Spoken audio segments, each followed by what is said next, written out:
This episode of the Forge Podcast is brought to you by the generous donations of Theo Fattel, Edward Hart, and Brady Turner, along with all of our other amazing Patreon supporters.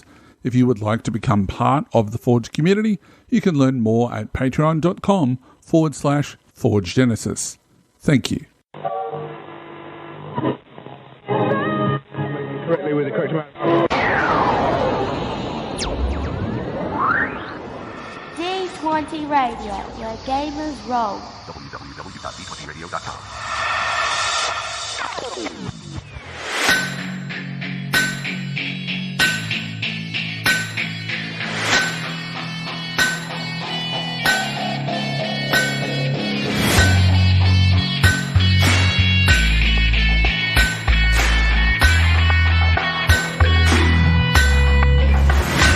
Welcome to the Forge.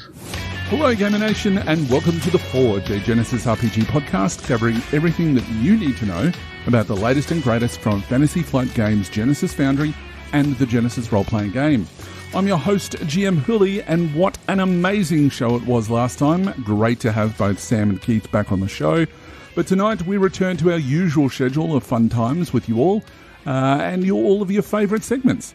Now, as a bit of a preview, in die casting, we'll be using our Thieves' Tools to unlock the Skulduggery skill.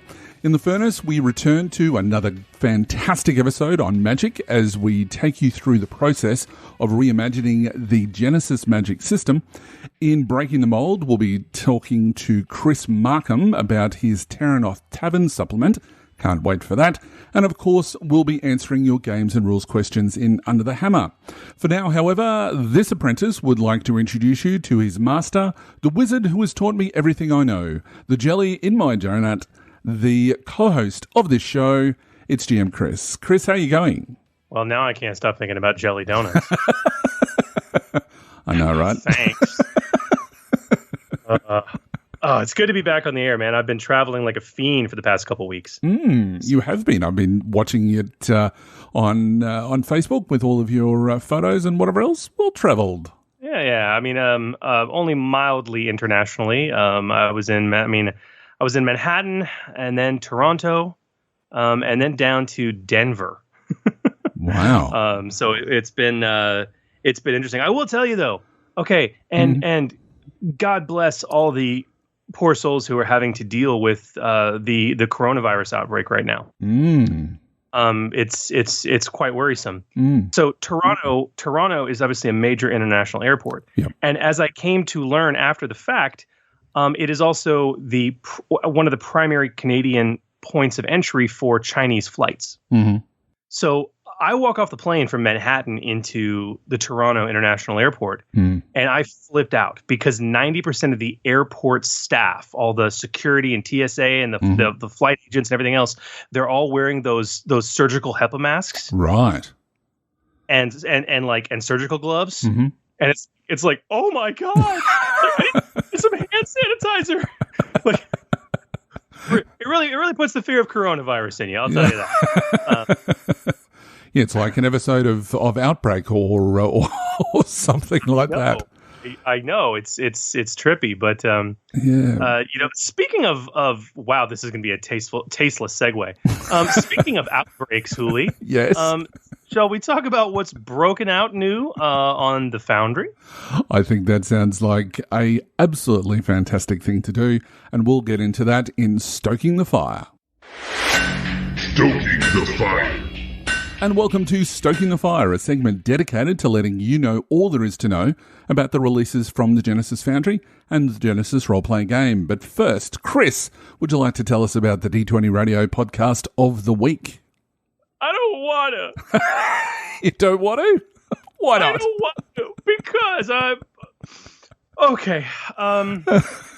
We would be remiss if we didn't highlight one of our favorite actual play podcasts this episode, Ebberon Renewed. And why would we be remiss in not highlighting them? Because this amazing campaign that so many of us have listened to for years has just completed its final arc episode. Yep. the crew actually recorded the entire multi-episode arc at once. They actually broadcast it live, and you can actually go to YouTube and watch all 4 hours of that final session, which from a podcast standpoint, they broke out into 3 episodes. Wow. And you can see the epic conclusion live with cameras and emotional reactions and everything else. But for those of you who are chained to your podcatchers, they just released episode 147, The Nightmare's Dusking, Chapter 3, which is the final episode of the campaign. So listen, and if you've not listened, start. You've got a superb start-to-finish multi-year actual play campaign awaiting you, and trust us, it is well worth it. And you guys can find this and many more amazing podcasts of gaming and geekery goodness over at d20radio.com. I don't know, Huli, you're a listener to Ebberon Renewed, I know. Absolutely. I've stopped listening about 15 episodes ago. Because there was another podcast that I started to listen to as well, and I knew that it was coming up towards its conclusion, so I want to be able to just, binge it effectively. So I don't actually know what's happening, but I know that I've been, watching their Facebook page and the number of people, especially poor Laura, that she's one of the biggest fans of the show, that she's basically devastated that it's all over. So yeah, but looking forward to listening to the rest of it, but hopefully, it's not over. Oh, I mean, the podcast isn't ending. So what does that mean, Chris? It means that they are going to be continuing a brand new Ebberon campaign in a different system. Oh, what sort of system would that be? I don't want to steal Eric and the crew's thunder. I really don't, but I think our listeners are really going to enjoy it. Our listeners specifically? I wonder what. Specifically, I really think they're going to enjoy it. And I've been, for a while now, actually, working with Eric and Philip and other, like they need my help. Eric and Philip both are masterful gaming minds, designers, and GMs of Herculean proportions. Yep. But so it's not like I've been like, you guys need my help. It's been like, hey, can I help? In doing a lot of transformation and creation of the Ebberon setting archetypes and careers, and they got some pretty exciting stuff planned. I'm pretty pleased. And I'm also going to gladly announce, and I hope Eric won't stone me for saying this, in the interim, before they do that, they're going to have a few episodes where they're going to record and broadcast some one-shots. And they're going to have several people come out to run a one-shot for them. And I am one of those people. Oh. I haven't decided what I'm going to do yet. I really want it to be Genesys. Yep. And I have an idea in my head, but I kind of have to get them on board with it and see if they have a stomach for it. Right. I want to do Dusters and Dragons. All right, you're going to have to explain that a little bit more. Well, it's fantasy, right? So you got your orcs and your elves and your dwarves and your humans and your halflings and all that. Yeah. But it's set in the Wild West. Oh, that sounds cool. That sounds beyond cool. Yeah, I could just like a half-orc gunslinger walking, yeah. And so I don't know. We'll see what there's a few other ideas we're tossing around. We'll see what they got the stomach for. But I'm quite excited. Very glad to have them as a part of the D20 Radio Network. So. Definitely, yeah. Interesting, very interesting. Look forward to that. Should we get into some of the amazing new content as we open up the Foundry and take a look at what's new inside? Right, we should. Now, our first new entry to talk about comes from the aforementioned Keith Capel, who is still blowing us away with continued content for his Ready Fight Compendium, with his second microsupplement number 2, strangely enough, called Darius Whitaker, and it includes the full details for the NPC adversary Darius Whitaker. He's a boxer with a high fight IQ. It has an in-depth NPC write-up that provides story hooks and motivations and advice to work Darius into your campaign. It also brings him to life at the table like nothing I've seen. It's this is one of it's only the second of his works, but this was probably my favourite out of the two. It gives us a brand new talent, sweet science, and a new unarmed weapon, the defense penetrating hook punch, and it's only $1, so well worth it. Yeah, I've read it too. It's amazing. But the next entry that we're going to talk about is an interesting one from first timers, Mikhail Shibalov and Ivan Yakolev. And it is called Golem Craft. It is a 20-page supplement that provides rules and guidance on making the artificial constructs known as golems, controlled by their owner to do his or her bidding, with full rules on creating and customizing 5 different kinds of golem templates. One of them is so cool. It's the Golem Knights. It's this specialized war machine mix of vehicle and golem that can really spice up a fantasy setting. It's very, very cool. And only $4. Nice. So good job, guys. Very good. And I'm glad you went to the pronunciation of those names because, as you know, I'm not very good at it. But anyway. I butchered it nonetheless, yeah. And next we have the amazing Jason Duff and Jared Williams of Earl of Fife Games, who brought the excellent modular dark fantasy adventures of Slaves to Fate and The Brand. But now they've dropped Fat of the Lamb, their latest 13-page modular adventure designed for dark fantasy campaigns in Genesys. Stuck in a newly built outpost with dwindling stores, the PCs face challenges of survival, hunger, and sanity. Now, this adventure pits the characters against themselves as they must fight to survive in this survival horror adventure set far from the comforts of society. Wicked cool, with the usual exceptional art we've come to expect from Earl of Fife Games, and it's only $2.99. It's great when people provide their own artwork, and we'll talk more about that with one of our special guests later. But it's absolutely fantastic. So go check that out. Yeah, they do good stuff. Now, next up, we have the very first Foundry offering from Caleb Smith. It's called The Survivalist's Guide to Survival. Very tongue-in-cheek, as is the book, but it's filled with amazing content. 20-page supplement, roughly, serves those adventurers with the desire to set traps, hone their survival skills, and hunt legendary beasts. It includes full rules to add traps, 4 different types, including narrative alternatives for each one.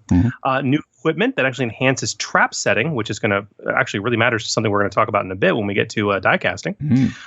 A brand new cunning-focused archetype, new survival and trap-focused talents, and beautifully, amazingly, Bigfoot and the Jackalope as beasts of legend. Really fun first-time offering that looks like it will add a lot to your games, and an easy pickup. It's only $2.95. So well done, Caleb. Good on you. Absolutely, yeah. I know that he asked me to look over a few stuff as well, which he has done a lot of playtesting. So he's obviously taken what we've said on board about playtesting, which is great. So it's been in the works for quite a number of months. So to see it finally come into fruition is amazing. So well done, Caleb. Yep. And last up is an expansion set offering from Roy Altman, who we also know as RPG Narco, who recently released his Genesys Adversary Cards template.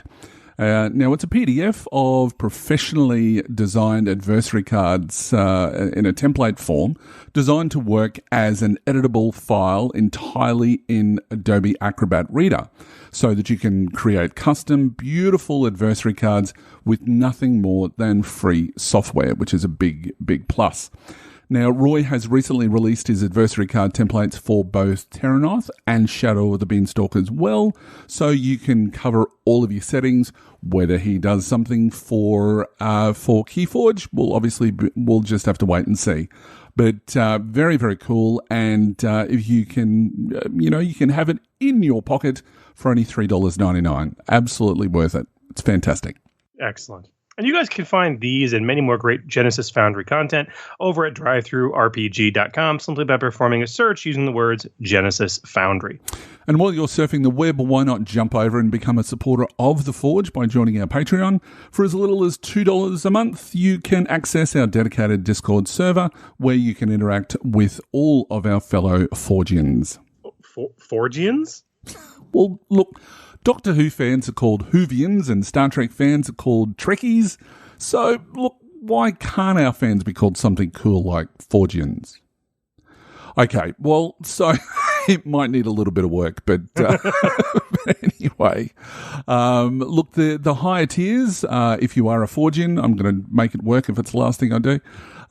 They provide priority for your game and rules questions, with our largest tier not only providing you with a special thank you at the top of the show, but also a special monthly get-together with either Chris or I to discuss your Foundry product or campaign. And some of the stuff we've been getting is pretty damn fine, let me tell you. Of course, no matter how much you can spare is appreciated, and all of your donations help the podcast directly so that we can continue providing you with excellent, regular Genesys content. That's right, Gamer Nation. Join the Forge community, become a Forgian? Forgy? I don't know. Well, no, that's cell phone reception. 4G. I don't know if I like that. Either way, join the community. Become a supporter. Patreon.com/Forge Genesys. We don't have ads on our show, guys.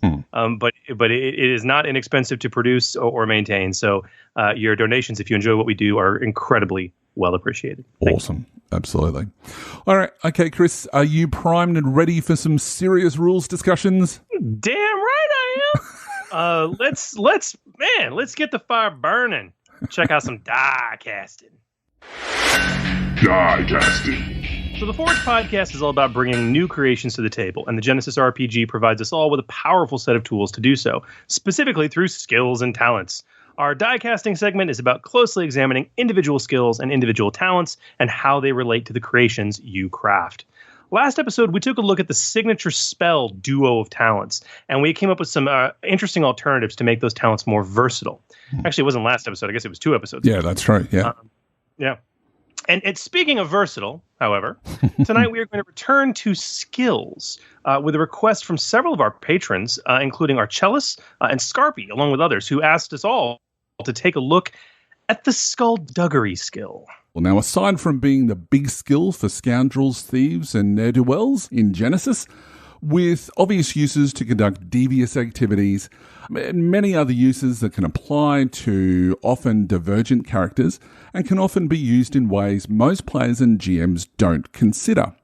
So tonight we're going to get into Skulduggery and how you can use it in both creative raw and non-raw ways to give it more life into your games. All right, let's dive into it and talk about the basics. What is the Skulduggery skill?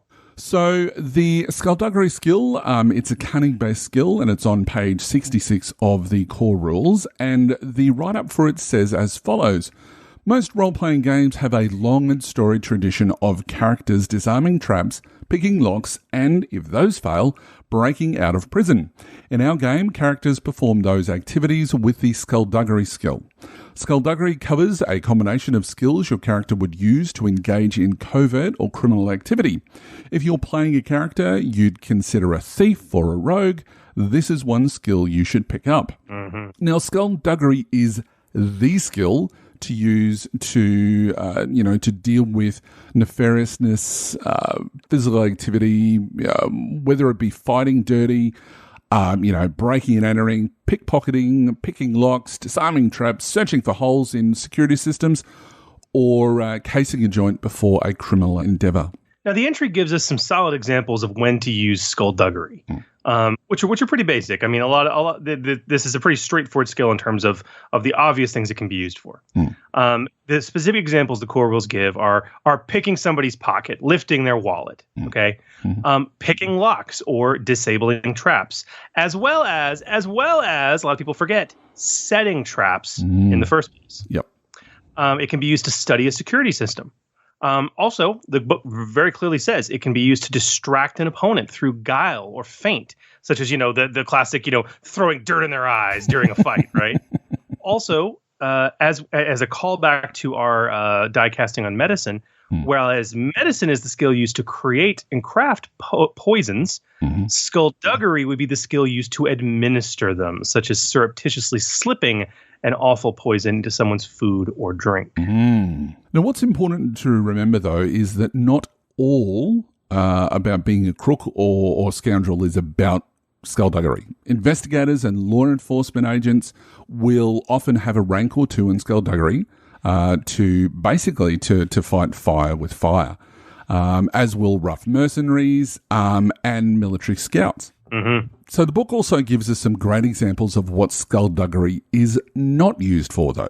And they're pretty basic, but important to note. The first is attempting to sneak into a location unnoticed. While that sounds like skullduggerous activity, and it often is, it's kind of a fine line because you're not going to use skullduggery for that. You are going to use stealth, which is the specific skill designed to sneak around unnoticed. And that activity is really about your agility and your cat-like coordination. Skulduggery, as you said, Hooli, is a cunning-based skill, okay? And you can have a lot of cunning, even if you're a 300-pound meat wall, who fights dirty. Yeah. So there really is a fine line, but a very distinct line there between the two skills. Yeah. What else? So we've got, as you mentioned, attempting to pick someone's pocket or for their wallet or their magic ring or something like that when the person is helplessly incapacitated. This is the difference. If they're not actively being perceived or whatever else, that's more going to be about not really requiring a skill at all, or if it's hidden, it's going to be more a perception check. Yeah. And this comes down to, I think, reinforcement of that advice that don't make your players make a roll when they don't need to. If there's no threat of consequence, meaning, oh my gosh, they're going to uncover me picking their pocket, they shouldn't have to roll. No. It's like, he's unconscious, he's incapacitated, I take his wallet. It's like, okay, you take his wallet. And one of the last parts is that your character tries to make a poison. Now, as Chris mentioned before, when we were talking about the medicine skill in episode 11, remember that Skulduggery is used to administer the poison. It's not used to create it in the first place. So creating it in the first place is going to be more along the lines of your alchemy skill, or in some cases it can also be your medicine skill, depending on what it is that you're trying to do and how you're going about doing it. So let's take a look in the books really quick, and let's talk about, if for people that are interested in making Skulduggerous characters, I really like talking about any outstanding choices from a species or archetype standpoint, and a career standpoint, where they're going to give you a leg up, with either from an archetype standpoint, a free rank in Skulduggery, as your free skill, or from a career standpoint, those careers that have Skulduggery on the list of career skills. Yeah. And there's really only one out of all of the core rulebook, Realms of Terrinoth, Shadow of the Beanstalk, and now we can actually even also add the EPG as well. Yes. And that's the Trickster from the EPG from Age of Myth. It's the only one that gains it as part of its species ability. So yeah, there's a few that are lacking. I know that there's quite a number in Star Wars. But for Genesys, the Trickster is the only one. I'm fine with that. Like in Star Wars is Star Wars. You have 1,000 species. You got to differentiate them somehow, right? Right. But in Genesys, it's a hard sell for me to say, your species gives you a free rank in Skulduggery. How is that if it's athletics or, it's I can kind of get that. But then again, you can make the argument culturally, this is a common thing in the there are species or archetypes that might get a free rank in Brawl. I've seen that, and it's why? Well, because, hand-to-hand combat's a part of their culture. Children are trained from a very young age. It's okay. Although an argument could be made where we have something like, the archetypes as opposed to species. So the archetypes in the core rules where we have the labourer and the intellectual and the aristocrat. you could just as easily have a con artist archetype, with a high cunning and perhaps Skulduggery or Streetwise as their bonus skill, or even, something like Skulduggery, Stealth, or Perception. But I certainly do see your point, Chris, that when you're talking about the species. But, let's not forget archetypes. Anyway, something to just keep in mind. But, I'm kind of glad, though. I don't know. I've always been more of a fan of the free skill rank being something that is more physical in nature as a result of your physiology. Yeah. Does that make sense? Yeah, it does. Absolutely. I don't know. I mean, people disagree with me on that, but that's it. Now, when it comes to careers, we've got some strong choices. The core rule book offers us the entertainer and the scoundrel, as well as the mad scientist and the wizard, interestingly enough, which I love. In Realms of Terrinoth, we have one career option with Skulduggery on the list, and that is the scoundrel again. And in Shadow of the Beanstalk, as expected, for the world of Android, we see two careers with Skulduggery on the list. Understandably, the con artist, and also the runner.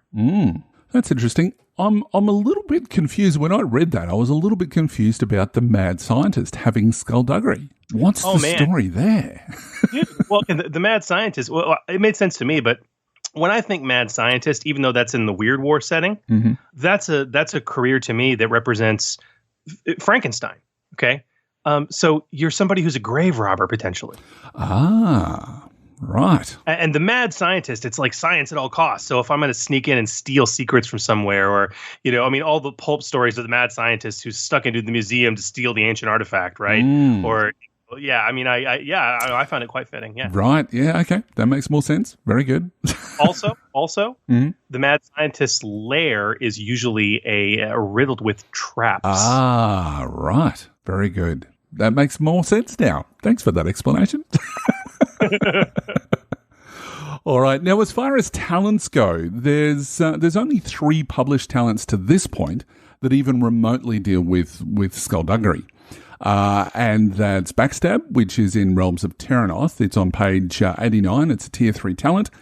It's active with an action, non-ranked, and your character may use this talent to attack an unaware adversary using melee light weapons.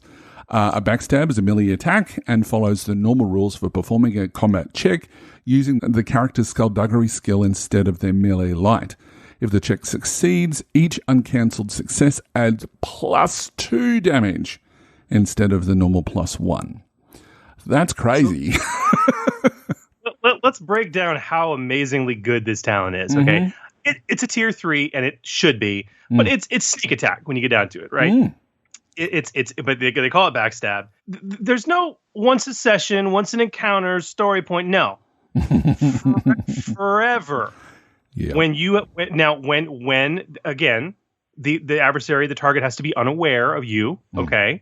But if they are unaware of you, you can just attack with a melee light weapon using your Skulduggery skill. Oh, and if you do, your successes are going to double their damage. Your uncancelled successes. I mean, that's staggeringly good. Yeah, absolutely.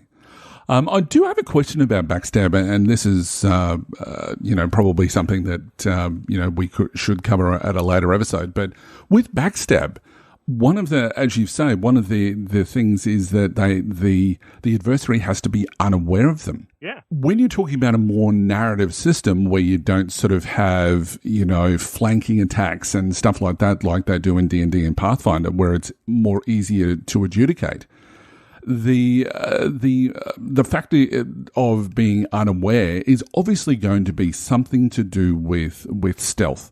So if, you've made an opposed check versus the guard or whatever else, and that's really the only time that you're going to have a situation unless you're invisible.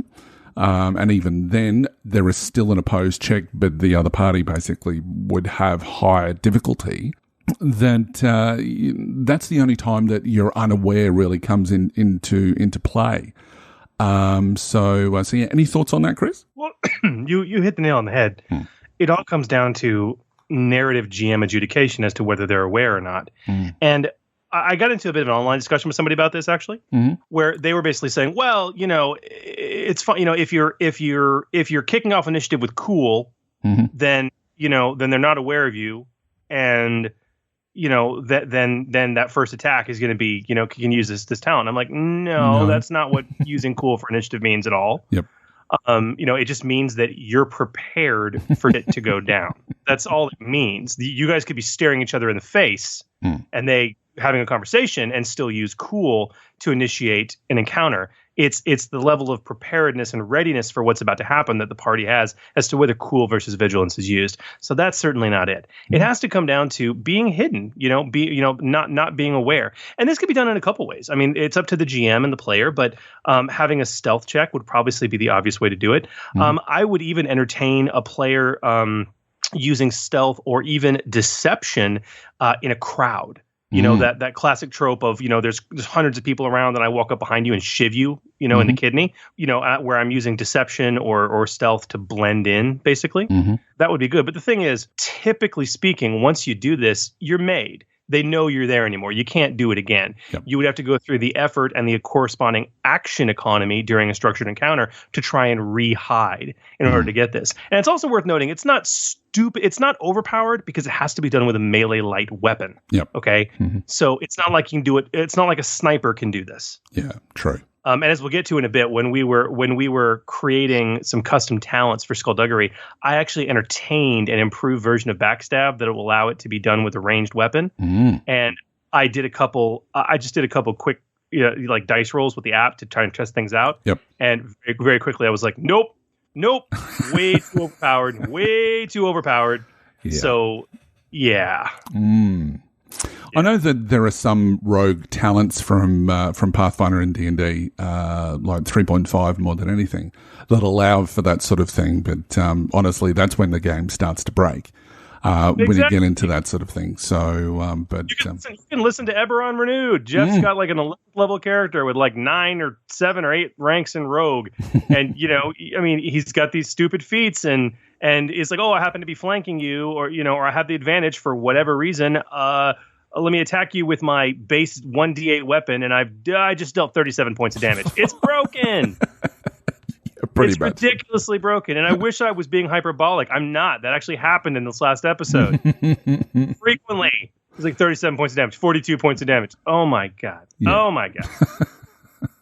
So, anyway. It's crazy. So after Backstab, the second talent we have to look at is a little one called Street Fighter. It's from Shadow of the Beanstalk, page 45. It's a tier 1, active, incidental, non-ranked. When your character disorients or knocks their target prone while making a brawl combat check, and remember, guys, all brawl has disorient and knockdown as qualities for every brawl attack. Yep. They may use this talent to cause the target to suffer wounds equal to your character's ranks in Skulduggery. Wow. Dirty little talent, isn't it? It's insult to injury. It is. If you got 3 or 4 ranks in Skulduggery, it's like, oh yeah, okay, I got the 2 advantage. You're disoriented now, or you're knocked prone, and yeah, I just kidney punched you for an extra 3 wounds. There you go. Yeah, dude. It's great. Yeah. Or while you're down, they've put the boot in. Exactly. It's kicking someone when they're down. That's what it is. I mean, literally, it's like you're disoriented, or I just knocked you prone with knockdown, and literally, it's kicking someone when they're down. That's exactly what the talent is. Very flavorful. I love it. It's not monumental damage, but by the time you get to 4 or 5 ranks in Skulduggery, you're going to be such a high earned XP character that I'm sorry, this talent should be doing that little benefit to you. Yeah, so.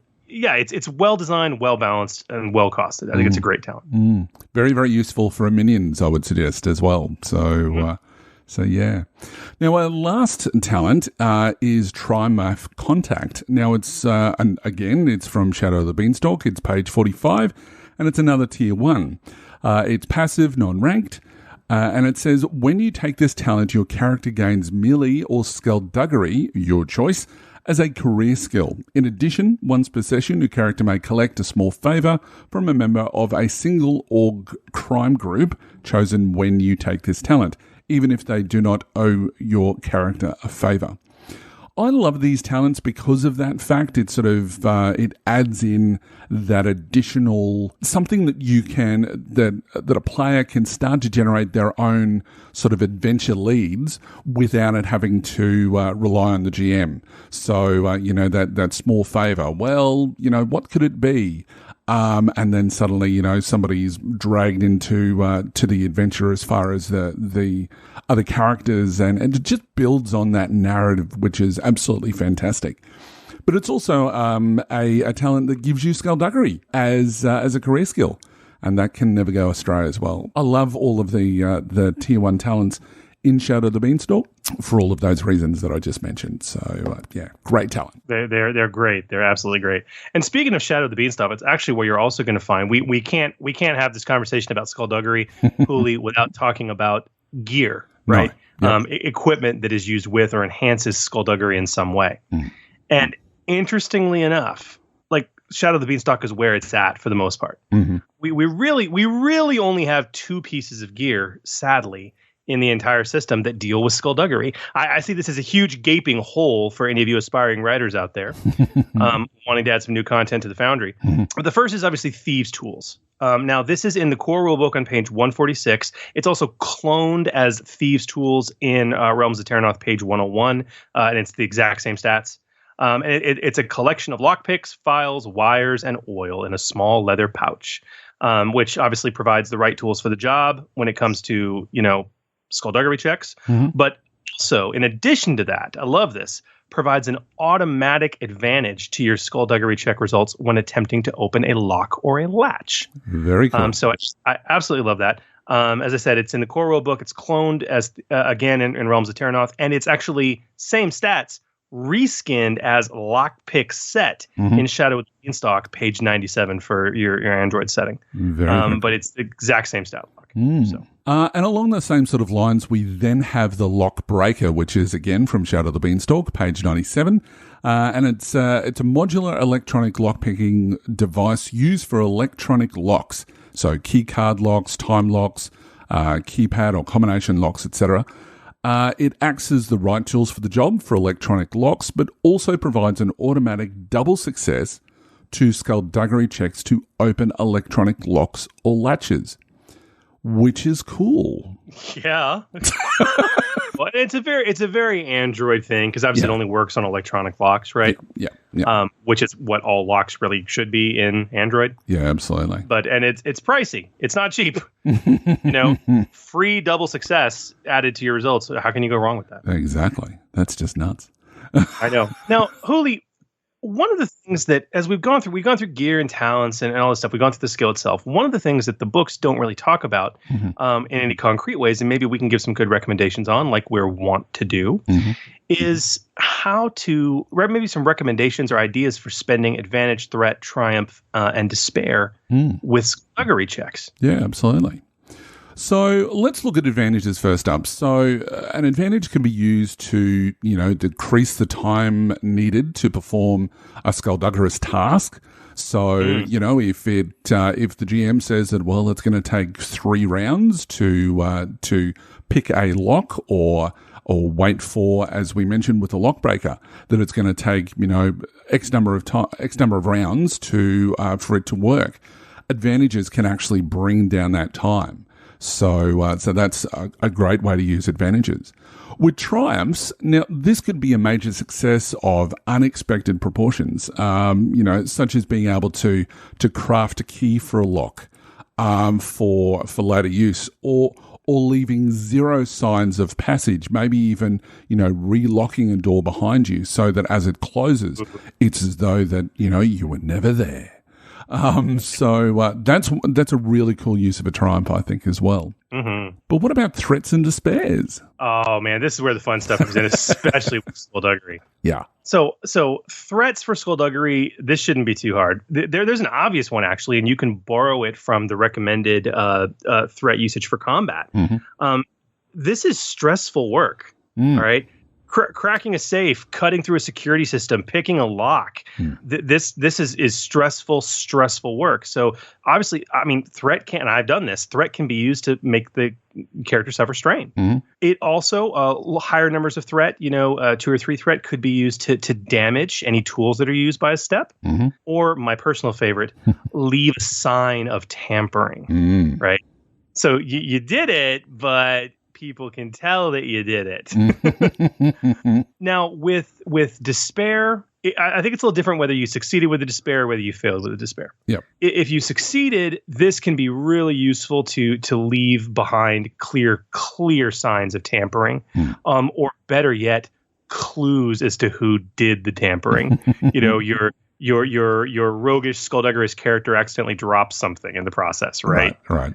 I love that. Now, on a failure, you can get really good with this on a despair because guess what? You just tripped an alarm, or that's now blaring, or gosh, a nearby guard could patrol just happened around the corner and see you in the process of doing this. Quite frankly, you could use those despair results for success too. It's like, okay, you got through the door, but now the alarms are blaring, right? Yep. But yeah, dude, I love those kinds of results on Skulduggery because you're doing something crappy anyway, right?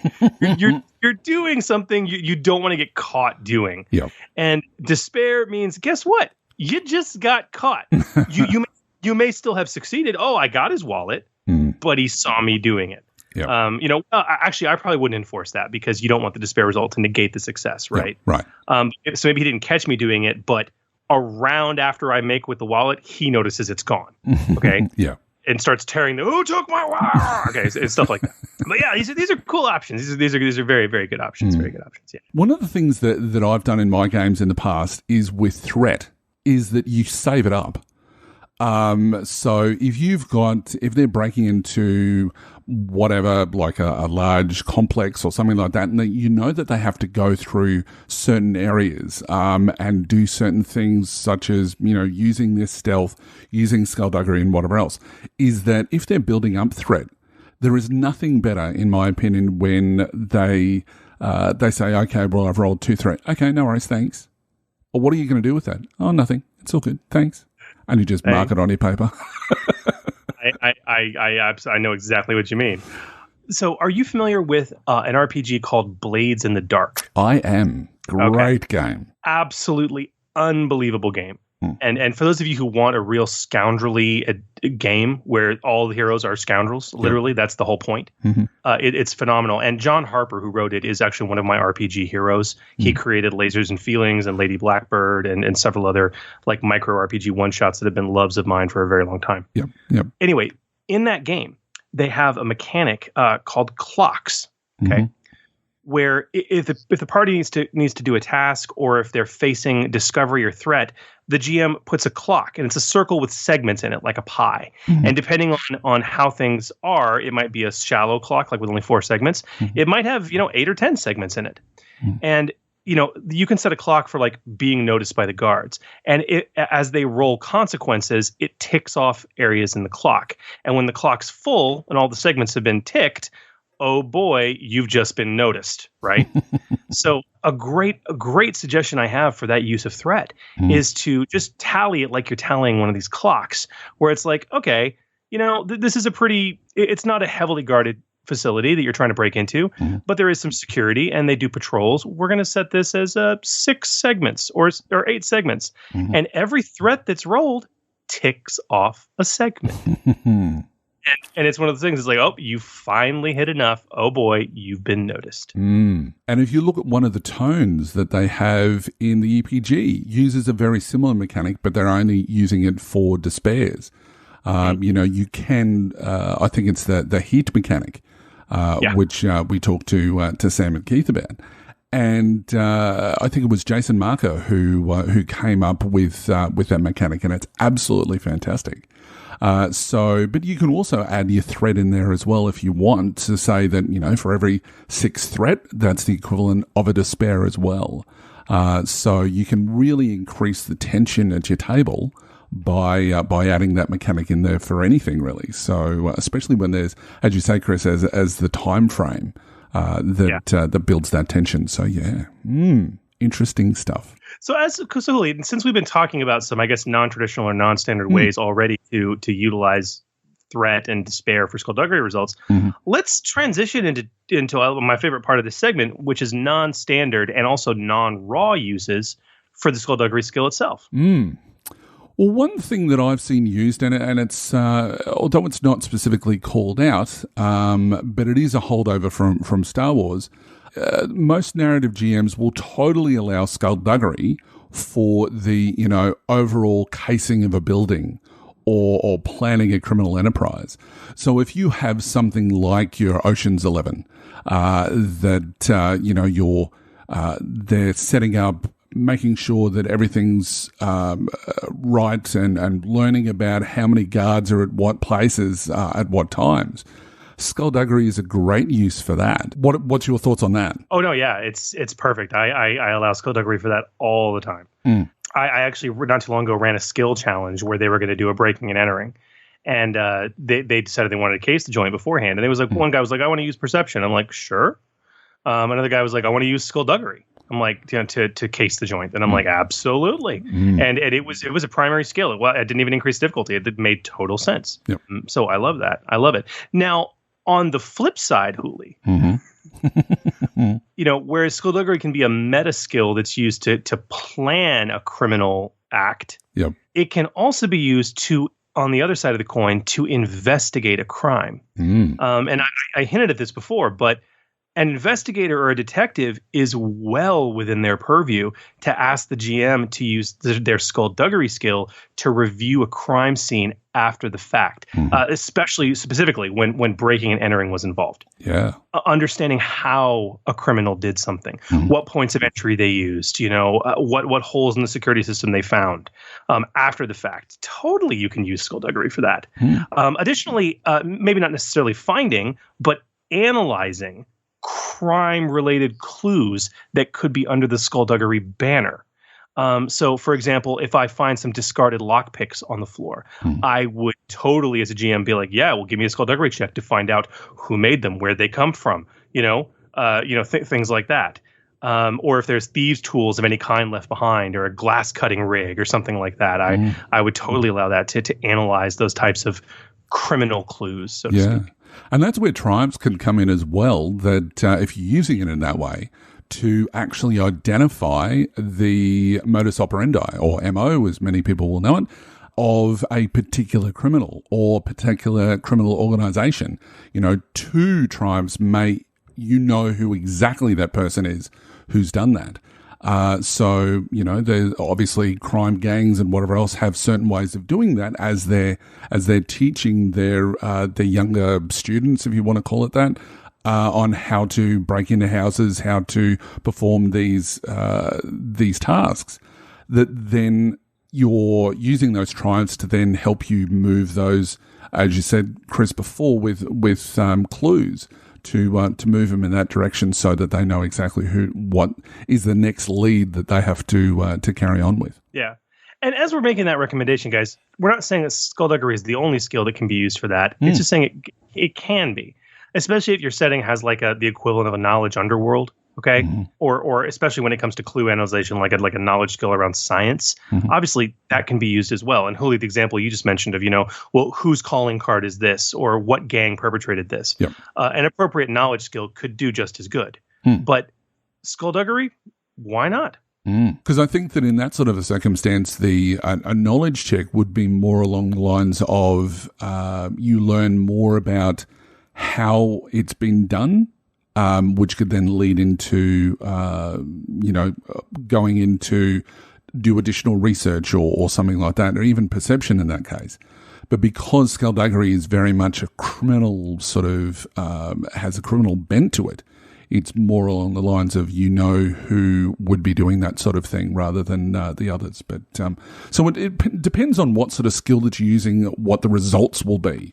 And from a narrative perspective, that's something that you've also got to look at as well. Another one is military camp emplacements. Now, this might sound a little bit odd, but military scouts are often tasked with not only keeping a watchful eye, but setting up a defense and warning emplacements throughout a camp. In Star Wars, we do have the knowledge tactics skill, which is used in a lot of military-style campaigns, and it was introduced in Age of Rebellion. But Skulduggery, in this case, it's more of the skill used to set traps, which includes tripwires and deadfalls and other tools of your devious scout in the wild.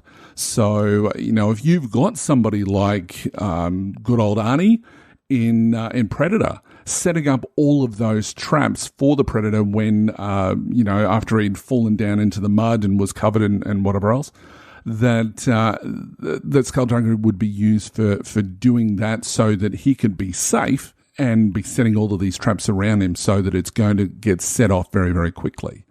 This can also be useful for a hunter, for example, when they're trapping prey or trapping, their next meal, or for your people who are big game hunters for things like that. It's a very useful thing for any sort of survivalist, for their bag of tricks, I guess. And I know that, there's an entire supplement now which is available on Foundry with regards to survivalists, that some of those elements can be used using Skulduggery instead of survival. Absolutely. And I think, for anyone who's ever done any hunting or trapping, like setting snares is hard. Okay. It's hard and it's challenging. And that's Skulduggery. It's setting a trap. It's what it is. So very, very interesting.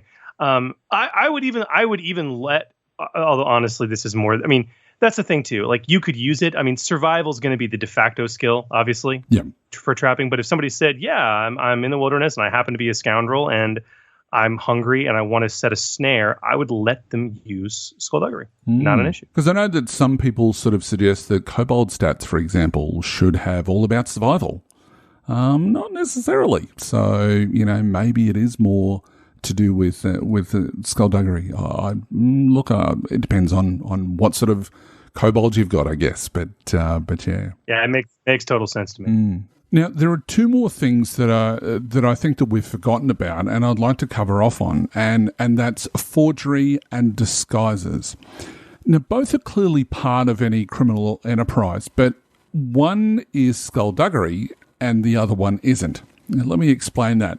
Firstly, let's talk about forgery. So making forgeries, whether it be paintings or checks or passports or any sort of ID or anything that is a copy of something or is intended to act in the place of something, is created using the Skulduggery skill. Making like a van look like a delivery truck, with stickers and whatever else on the side of the vehicle. Or even creating false registration plates are all uses of the Skulduggery skill. But one thing that I know that both players and GMs mix up is using Skulduggery for disguises. Now, that might be the case for like making a disguise kit. That's certainly Skulduggery. But actually using a disguise to trick someone to making them think you aren't who you actually are, such as, pulling a con or trying to get through disguised as, the commander of a base or something like that, that is not the use of the Skulduggery skill. Instead, that's the use of the deception skill.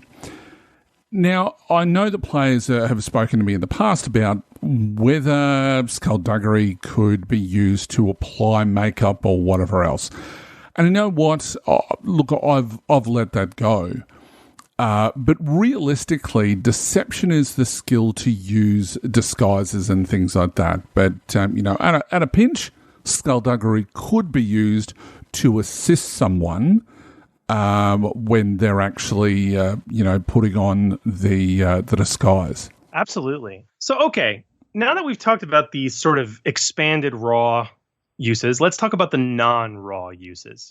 Because, and of course, the easiest non-raw use of the Skulduggery skill is, once again, our friend, custom talents. Now, Huli, as you mentioned earlier, there's only 3 talents spread across only 2 books in the system that deal with Skulduggery at all, or even remotely relate to it. Yep. So as we do, we have taken a stab at some new talents, and we're eager to. And Huli, I'm assuming they can find these talents at forgegenesis.com, right? Yes, they can. You can download that under our resources section. I know I'm a little bit behind in regards to that, but I am slowly catching up. So we'll wait until the end of this episode, and we'll get a lot of the magic stuff off that a lot of people are asking for. So yeah, you can download that at forgegenesis.com. Awesome. So Huli and I have taken a stab at creating 4 new talents for those cunning and conniving scoundrels in your Genesis game. Yep. And I love all these. What do we got, man? What do we got?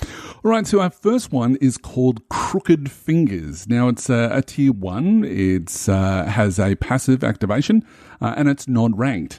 Your character never needs specific tools, equipment, or other gear to perform a Skulduggery check. They are always considered to have the right tools for the job. Now, this is a really simple and easy talent designed to give some teeth to a scoundrel who can fashion whatever they need from anything at hand. So, whether you're pulling out a hairpin and using that instead of your thieves' tools, this is the talent for you. It's great for breaking out of a prison cell, for example. I'm thinking of the character from The Last Jedi. You can pretty much have this talent, I think. DJ. I think that would be the very appropriate skill for talent for him. I absolutely agree. It's a really good talent. I love it. Now, it is our only tier 1. We're now going to move into some higher tier territory here. Yep. And the next one we've got for you is Improved Quick Strike. I love the Quick Strike talent. I absolutely love it. And I love doing improved versions of existing talents, and I think this is a good reward for the roguey character. Yep. And I really wanted to provide, in addition to Backstab, another good combative addition for Skulduggery. So Improved Quick Strike is a tier 3 talent. It has passive activation. It is non-ranked. Your character must have purchased at least 1 rank of the Quick Strike talent to benefit from this talent. Obviously, it is Improved Quick Strike. Yep. When your character makes a combat check against a target that has not taken their turn yet in the current encounter, they add damage to their attack equal to their ranks in Skulduggery, in addition to the normal effects of Quick Strike. Now, when creating this, unlike Backstab, we although it is honestly, it's just about as limited. You're really only going to get to pull this off once, right? Yep. Right. Except for very unusual circumstances. So you're really only going to get to pull it off once. But it's one of those things that, hey, here's an extra 3 damage. In addition to the normal effects of Quick Strike, or if you're a really high up there character with 4 or 5 ranks, it can add a lot, but it adds a bit more of a punch to Quick Strike, which, hey, those boost dice are going to be ideally adding more damage anyway with extra successes, right? But this is just another great punch. I thought it was pretty well costed at tier 3. I'd be interested to see how that works from a playtest perspective with something like Street Fighter. Where, if somebody came in straight off before anybody acted with a brawl attack, that you're adding even more damage to the hit. It depends on whether they're aware of you or not. Yeah. That's the big differentiator. Because Quick Strike works if they're aware of you or not. It doesn't matter. It's just they haven't had the chance to act yet. Yep, exactly. Whereas Backstab, which I think, quite frankly, is a bit more powerful of a talent, Backstab, considering the sheer amount of damage increase it does, Backstab, I think, has a bit of harder of a condition, quite frankly. But what I'm talking about there is Street Fighter. But basically, that says that Street Fighter. Yeah. So when that happens, when they use the talent, it causes their target to suffer wounds equal to your character's rank in Skulduggery as well. So when they knock prone or disorient. Yeah. So, if you've grabbed enough advantages from that check, that could pose a quite a potent threat. But again, it's only going to happen in the first round. but it could certainly speed up combat, which we'll get into a question about that later on down the track when we talk about our questions and answers. But yeah, and you're right. But the other thing too is also consider that with Street Fighter, it's brawl exclusively. Yeah. So you're talking about the lowest base damage in the game. Yeah. Unless you're using Ready Fight. But in terms of just the core rules, it is the lowest base damage in the game. So you spend the XP on both those talents, and you get to pull that off once a turn if you manage to generate enough advantage to do knockdown or disorient. Yeah, sure, why not? Indeed. So our third talent is called Trap Master. So it's a tier 3. It's an active incidental activation, and it's a non-ranked talent. Now, this talent is really designed to cater for the trap-loving PCs, and it really serves, an underutilized aspect of Skulduggery, namely setting traps. So the wording of the talent is when your character makes a Skulduggery check to successfully disable a trap, they may also choose to disassemble and collect the trap. Collected traps may be set by the character as if they had purchased the trap or the trap materials. Per GM's discretion, some traps, such as very large mechanisms or traps built into buildings or the environment, may not be able to be disassembled and collected.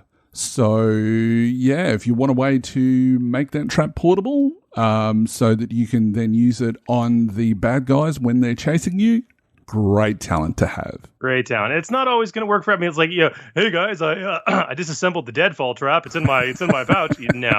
No. Okay. But for that poison acid spray that's going to come out of the door, or that blow dart, that's going to shoot me in the eye when I cross this tripwire. Yeah, I think it's cool. Indeed. And what about our last talent, Chris? Love this one. Sordid Reputation. Tier 3. Activation active, incidental, non-ranked. Wording is this. Once per session, your character may use their Skulduggery skill in place of a social skill when dealing with criminal or underworld figures. Additionally, the character may spend 3 advantage or triumph to have the target of the check offer to employ them on a job where the addition of their skills would benefit.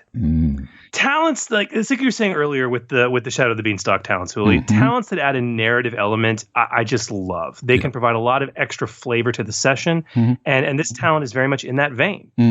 As a tier 3 talent, it allows the character to have gained some experience and notoriety with their abilities before they could add it to their bag of tricks, which is another important thing I really like. Yep. But it's like we were talking about earlier with Trimouth Contact. Yep. It has that cool narrative addition, right? Yeah, it's fun. Yeah. It's fun. I really like it. Very good. One of the things there, and I know that this sort of is moving away from talents, but I was just thinking about how would you go about, and we're doing this completely on the fly, so how would you do something like caltrops, which is a common thieves getaway piece of equipment? How would you actually do that? One of the thoughts that I've thought about would be that when they use a caltrop, that it makes everything within short range difficult terrain unless the character takes their Skulduggery skill in wounds if they want to move it through normally. Otherwise, it's classified as difficult terrain as they sort of tiptoe around the caltrops itself. What's your thoughts on that? I wouldn't base it on the Skulduggery skill. There's two ways. I've been thinking about this actually. There's 2 ways to handle caltrops, okay? And there's different methods you can do. For those still inured in the world of D&D, caltrops are an annoyance. Yes. They're a nuisance. I would never have them deal damage, okay? Okay. What I would say is that they can be scattered out to encompass an area of short range. And it just makes it difficult terrain, straight up. However, it's not like a babbling brook or rocky shale. It's annoying difficult terrain, so there has to be a way to clear it. So I would make them very inexpensive.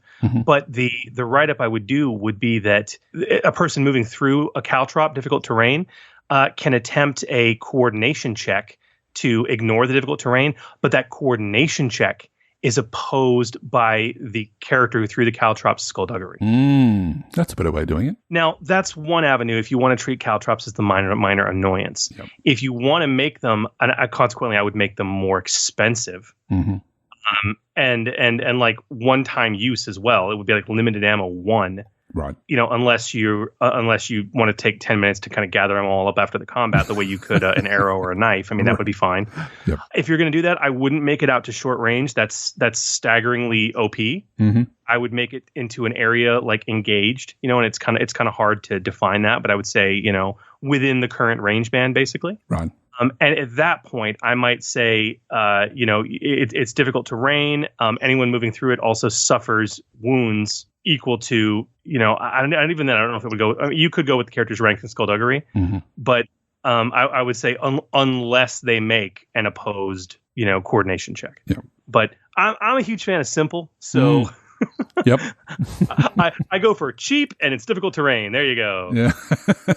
And I mean, then I guess you could always create a talent that allows someone to, if that's like the key thing that they do, that you can have Caltrop Master or something crazy like that. And then it's like, and you could have a series of talents that increase the range that you can do it with, that allow you to throw them a distance away before they land, or straight up start doing damage to people that walk through them. Yeah, love that idea. Cool. Very, very good. Awesome. And if you have caltrops do damage, they need to have at least pierce 1. Yes. And you can also use Lego instead, or D4s. Because standing on Lego at night when you don't see it, it's painful. Anyway, anybody who has children know exactly what I'm talking about. So, yeah. So look, if you have, for any of our listeners, if you have an idea that you'd like to talk, like us to be talking about on the show, in this specific segment, whether it be a skill or a talent you'd like us to delve into, and explore even further, let us know. Send us an email, or post it up on Facebook. We'd love to hear from you as well. Absolutely. So, Hooli, I think it's time. Yes. I've been waiting for this and dreading it all at the same time. Me too. to pump the bellows and heat things up magically as we open up the furnace. The Furnace. And welcome to The Furnace, the segment where we take a deep dive into a topic concerning custom creations using the Genesys Role Playing Game. Tonight, we're going to continue with what will become our 5-part discussion. I think it's going to be closer to 6, I think, quite honestly. Maybe. In regards to the magic system in Genesys. Now, we first covered the bare bones of magic in episode 8, Demystifying the Mystical Part 1, and we continued that discussion in episode 10, Demystifying the Mystical 2, Electric Boogaloo. And after you understood all of that, we finally began tackling the reskinning of the magic system entirely with episode 12, Demystifying the Mystical 3, Beyond Thunderdome. In that last episode in the magic series, we walked through the basic tenets of reskinning the magic system by creating a reskin of our own, live on the air, with a new system for post-apocalyptic mutations. And in that episode, we talked about and walked through the first steps of the magic reskin per our process. Step 1, roughing out the concept. 2, defining the skills. And 3, defining your spells and talents. And we did this through the lens of, as you said, our post-apocalyptic mutation system, putting our advice into practice for you all. But tonight, we are going to tackle step 4 of the reskin process, detailing your spells. Step 3 was defining them. This is about detailing them. This step can be the hairiest and require, honestly, the most work on the part of the designer, but most also consider it to be the most fun. So Hooli and I thought it would be really best if we just devoted a whole episode to it. Yeah. Now, as a continual reminder, as Chris said, we spent 3 whole episodes talking about how magic works and then beginning our reskin task. As such, it goes without saying that before you listen to this episode, you really need to have listened to episodes 8, episodes 10, and episodes 12 to make sense of much of what we're going to cover tonight. And of course, the logic behind our decisions. We're going to proceed assuming that you've already got those episodes under your belt and pick up right where episode 12 left off. Now, if you haven't caught up, just pause this episode and go and re-listen. And yes, we'll wait. Are you done yet? You have? Great. Let's go. All right, let's dive into this topic and continue with our reskin because we got a lot to do. And as I said, this is perhaps the most detail-ridden part of the reskin process. There was a lot of writing here, guys. But yes, I think honestly though, we should start with a boilerplate that we had last episode too, and I'm going to say it again because it's so damn important. Playtest, playtest, playtest. We said this in episode 12. I'm going to say it again. When we get into the actual creation of this new reskin system based on Genesys Magic, you guys have to realize as you're reading this on our website or as you're listening to it on the podcast, we are creating a draft. All right.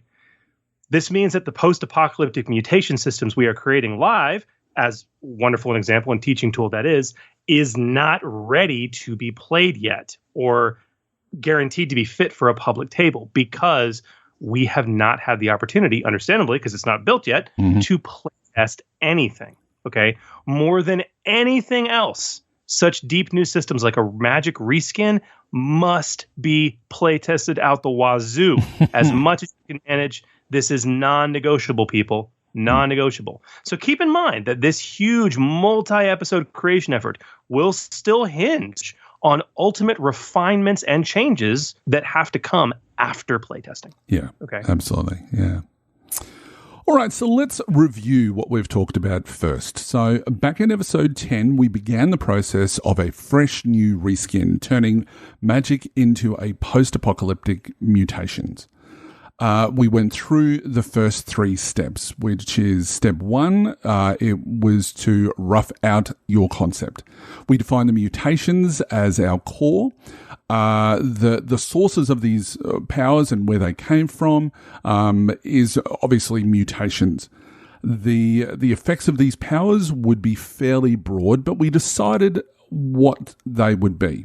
They would be both obvious and invisible to the naked eye. In other words, psychic powers and other barely perceptible mutations, as well as extreme mutations in the physical sense that border on terrifying. Step 2, we defined our skills. Our power source might just be one, which is mutation, yes, and that is a single power source. But honestly, for our post-apocalyptic setting, these mutations should be fairly common, at least common for our heroes. We're going to expect at least half the party to have these abilities in some form or fashion in this post-apocalyptic setting. Now, based on that fact that this is not going to be a rare thing, and we expect half the party to have such abilities, we, if you'll recall, Hooli decided on 3 skills. The first was psionics, based on presence, which is psychic powers, straight up. Your brain has been mutated. Okay. We then decided on metabolics, based on willpower. And metabolics is just a pseudo word to kind of get the point across. These are mutations of the body that directly impact the body's functions in an enhanced fashion. This would be the extreme physical mutations that enhance what the body already does anyway. You know, you can run. This makes you run faster. Your body is strong. This makes you stronger. Okay.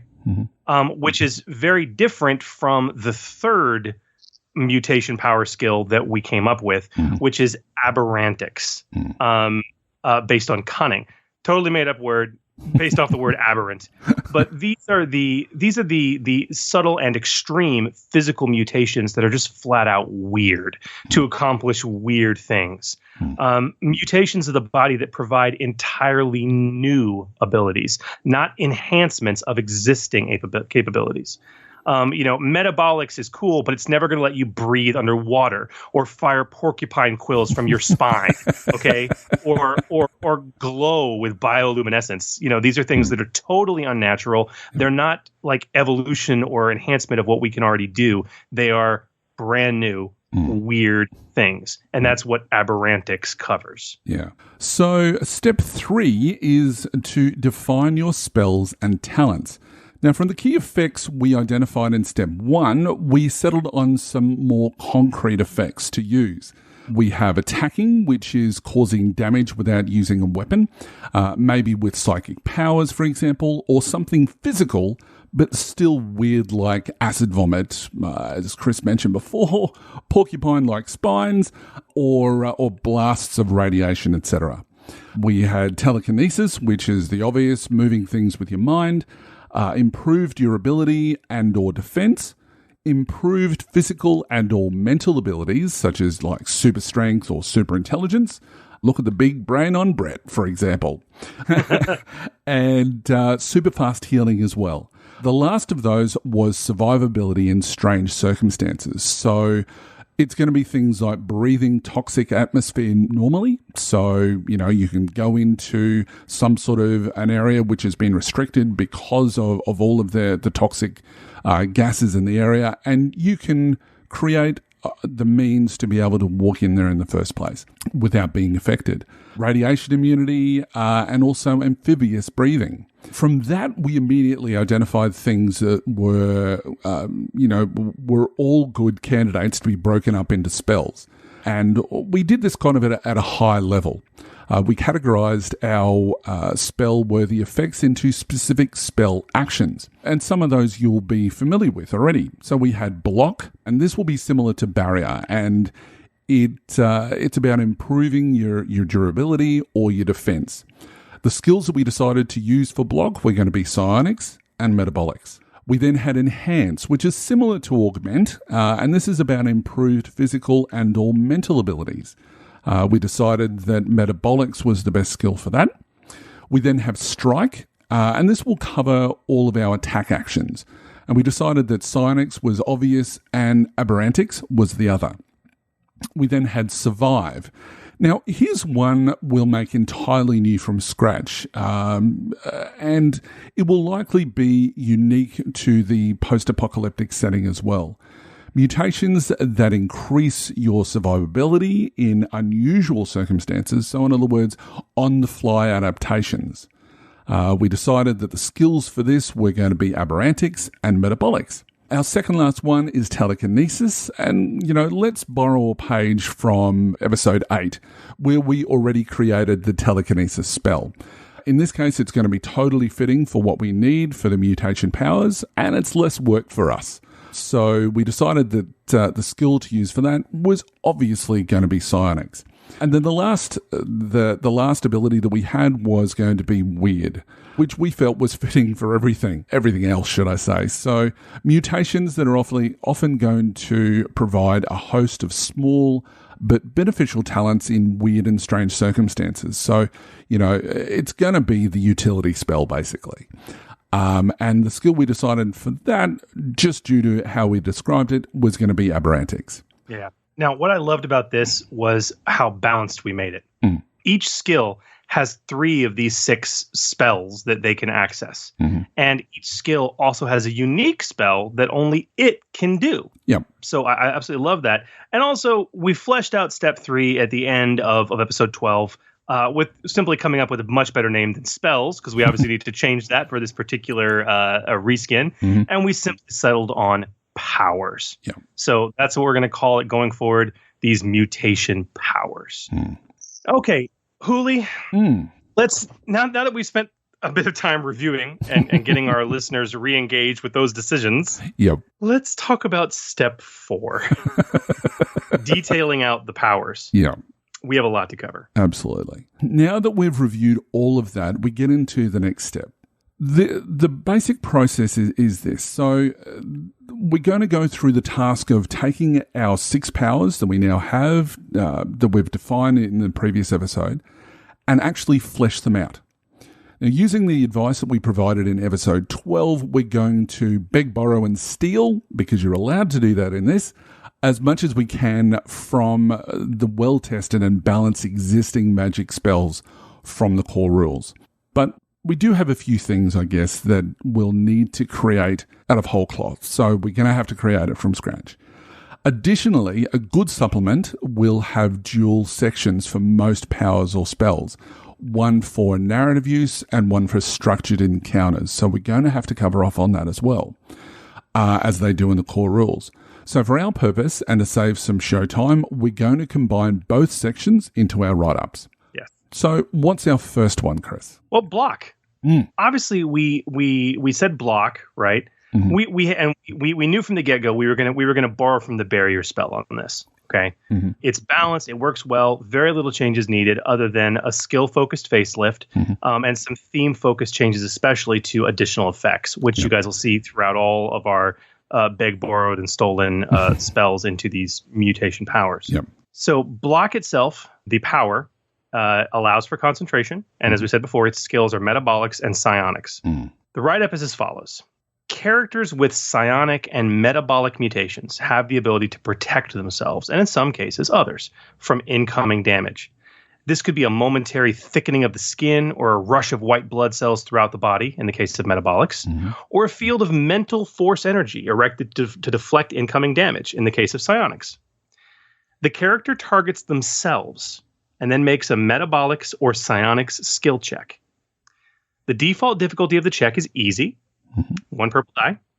If the check is successful, until the end of the character's next turn, reduce the damage of all hits the target suffers by 1, and further reduce it by 1 for every uncancelled 2 successes beyond the first. And of course, before making a block check, choose any number of additional effects listed on the block additional effects table. These effects are added to the check. So we're going to go through each of these additional effects as well, and kind of why we decided on them and what we changed. But before we do that, in terms of the core use of the power hoolie, I mean, it's a rip and replace from barrier, straight up. Yeah, absolutely. And the interesting thing to take into consideration, one of the rules of the Foundry is that you can't use the wording from either the core rulebook or anything that FFG has come out with in any of their books. So It's important to basically give it the flavor of the setting that you're attempting. So just keep that in mind as we read through these powers. Yeah. Mainly because when you are doing your setting, you two need to keep this all in mind, mainly for your protection, so that you don't breach the rules of the Foundry, but also to help your audience or the people who've purchased your product. You need to make sure that they understand the setting, and the only way that you can do that is obviously through the written words. So when you're doing these powers, when you're doing anything about your setting, make sure that you're not copying from anywhere else, and that you're making sure that the information that you've got in there is setting specific. All right, so as we go through each of these effects, we'll read them out as we go, and then we'll talk amongst ourselves about how we've come to those decisions. Yeah. The first one is additional targets. Now it's for psionics only. The power affects one additional target engaged with the character. In addition, after manifesting the power, you may spend 1 advantage to affect 1 additional target within range of the power, and may trigger this multiple times, spending 1 single advantage each time. The difficulty for that is just an extra purple die, so 1 level of difficulty. So, Chris, why did we decide to go on psionics only? Well, there's 2 big changes made to this one compared to what you see for barrier additional effects. The first is psionics only. And it comes down to the flavor and theme of the setting. Like, look, when you're talking metabolics, which is about enhancing your own body, it doesn't make sense in any remote way that you could transfer that protection to another target. Right. But with psionics, it does make sense. I can extend my protective telekinetic bubble just a wee bit. Now, the other big change in the spell is that if you actually look at the barrier spell, the barrier spell allows you, actually to select a target that's yourself or a target you're engaged with. We kind of did away with that. That's another change from the core power. We did away with that because, quite frankly, post-apocalyptic, it's not, these things shouldn't be, they should be close, but nowhere near as powerful as magic. It's a little grittier, okay? And ultimately, the tone of post-apocalyptic is very much self-first, right? Self-preservation, self-survival. Yep. So it made sense that the core ability would only affect yourself. But if you have psionics, you have the ability to affect an additional target. And in this case, it would be, another target that is engaged with you. But one thing you'll see, though, is that unlike Barrier, we don't include a ranged upgrade for this at all. And again, it's when you're talking about arcane magic, fine, I can cast a spell at short or medium range away. If we're talking about a telekinetic bubble that's surrounding me, maybe I expand it a little bit to encompass one or two other people, but they still got to be engaged with me, right? Yeah, right. So that's kind of why that was done the way it was. So our next effect is durability, and this one is for metabolics only. Now it says, after manifesting the power, you may spend 2 advantages to grant the target +1 to their soak while the power remains in effect. In addition, you may spend 1 advantage to increase the soak by an additional +1 and may trigger this multiple times, spending 1 advantage each time. The difficulty for this is going to be +1 difficulty. Yeah, this is new. There's nothing like this for Barrier. I really wanted to create something that I wanted to get a couple additional effects that were psionic only and a couple that were metabolic only. And when I thought about how metabolics would manifest this power with the enhancing of your existing body, it made sense. Whereas we'll come to it in a bit, defense can be added using both powers, and that's kind of classic Barrier, or using both skills. But for metabolics, like the ability to just like toughen up your skin, you know what I mean? To just momentarily go, I mean, to me, and plus, soak is also a function of brawn. So that idea of being able to temporarily enhance your brawn in a limited way through just soak made a lot of sense.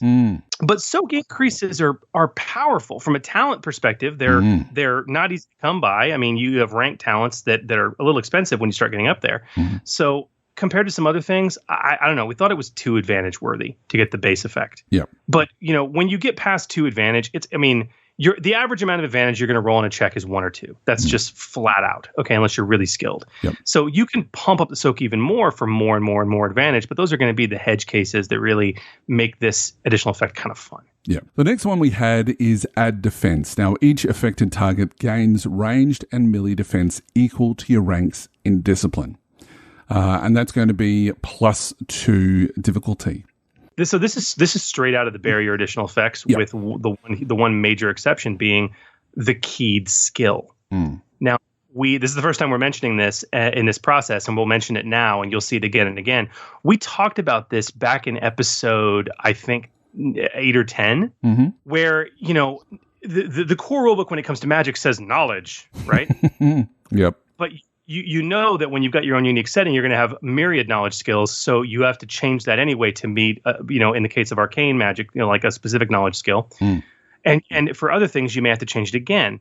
After really thinking about it and doing a little bit of one-offs, discipline made the most sense. Right. 1, it's an underutilized skill. Okay. So all the more reason for somebody to take ranks in it. Right. 2, it represents innate control over yourself. Okay, so very fitting. All right. And 3, it is not presence based and it is not cunning based. It is willpower based. Presence and cunning are used for telekinesis and aberrantics, which are also, as we'll get to in a bit, the 2 skills that apply to strike. Was through at least the initial rough play test, there was a lot of imbalance in basically making willpower the super stat, basically, where it's like, oh yeah, I have all the reason in the world to take ranks in discipline, because my willpower is so high. And oh yeah, by the way, that also that willpower skill, also covers my strike power, but it doesn't. Willpower is not used for strike at all. Yep. So discipline seemed a good cross-skill fit to really force a bit of balancing XP expenditure, basically. Yeah, absolutely. That's what I was just about to say. It does create that much, much more balanced sort of rule set. The next one is Empowered. Now, the power reduces damage equal to the number of uncancelled successes instead of the normal effect. And that's a +2 difficulty for that one. Now, that's again straight out of Barrier as well. We're not telling anybody anything new. The next one is Fearsome. I'm excited. This is new. Right. Fearsome, which is the metabolics only. If an opponent fails an attack roll against an affected target, the opponent must immediately make a fear check with a difficulty equal to your ranks in discipline. So there's that discipline again, which is handy, and it's a +2 difficulty. So you said that this is a new one for you, Chris. So tell us a little bit about this. How did you come up with this part? Okay, well, I wanted to... There's only one other after this, which is Reflection, and Psionics was the only one that made sense. Mm-hmm. So I wanted to have another metabolics-only effect, and I got to thinking about Fallout, and I got to thinking about super mutants. Right. And the bottom line is, when I try to attack you and I fail, and I notice that your skin literally, like I plunged a dagger into your chest, and it literally glanced off. The skin caused the blade to bend slightly, okay? Yep. That's terrifying. Yes. Okay. And so the idea of being able to, and again, it's not cheap because fear checks suck. Mm. It's +2 difficulty dice, but it's one of those things that, hey, while the power's up, if somebody fails an attack roll, they're like, oh my God, and it's gonna trigger a fear check. Yeah. So I don't know. I thought it was fun and very fitting. However, I really want to see it play tested. And then our last effect is Reflection, and this is Psionics only. And it says, if an opponent makes an attack against an affected target with a projectile weapon or similar attack, as determined by the GM, and generates 3 threat or a despair on the check, after the check is resolved, they suffer a hit dealing damage equal to the total damage of the attack. Now, the difficulty increase for this one is 2. Mm-hmm. This is interesting, but it's straight out of the book. Just about, yeah. Just about. Yeah. The only change is the Reflection additional effect for Barrier only applies to magic attacks. Yeah. I thought it was cheap to say this would only apply to mutation powers. That didn't make sense at all, because if I'm hurling a porcupine quill at you, what's the difference between that and an arrow or a bullet? Yeah. And then the big thing, of course, is making it psionics only. The idea of reflecting something back seems like an avenue of telekinetic force. You know what I mean? Mm-hmm. So it just didn't make sense for metabolics. Mm. All right. So our next ability, or our next spell power, is Enhance. Now, this power is about improved physical and mental abilities, and here we can beg, borrow, and steal from the Augment spell, again with some minor setting-specific adjustments. Now, the power says Enhance. Concentration, yes. Skills, metabolics only. This power is about mutations that temporarily enhanced the already present capabilities of a character, becoming stronger, faster, tougher, and smarter, at least for a short time. The character targets themselves, then makes a metabolic skill check. The default difficulty of the check is average, or 2 purple die. If the check is successful until the end of your character's next turn, increase the ability of any skill checks you make by 1. In effect, this means adding an ability die to your checks. Before making an enhanced check, choose any number of additional effects listed in the Enhanced Additional Effects table. These effects are added to the check. Some interesting ones here. So the first one is Fast Healing. After manifesting the power, you may spend 2 advantages to cause the target to immediately heal 1 wound at the end of their turn while the power remains in effect. In addition, you may spend 1 advantage to increase the fast healing by an additional +1 wounds, and may trigger this multiple times, spending 1 advantage each time. And it's only +1 difficulty. Yeah. So this is new. Yeah. it made a lot of sense for enhance. And in our next Magic episode, we'll talk about talents. We're also going to have some talent options that really improve your healing. But I love the idea of having an in-encounter power to be able to do it. Yeah. And again, it's not the core of the power. And in fact, we actually have a power that will heal you as its core ability, but we'll come to that. And this isn't really healing you as its core ability. It's like it's fast healing, right? Yeah, right. It's like regeneration. It's like, hey, at the end of your turn, you heal a wound. You know, but you got to pull off 2 advantage just to pop that off after you increase the difficulty, right? And the fact is that this power, and as you went through the core power, it's pretty much a straight rip from augment. That's a 2 purple difficulty. You throw fast healing in the mix, that's a 3 purple difficulty minimum. All right, and you still got to generate 2 advantage off of that. So it's actually, again, through a little bit of play testing, it's kind of hard to pull off.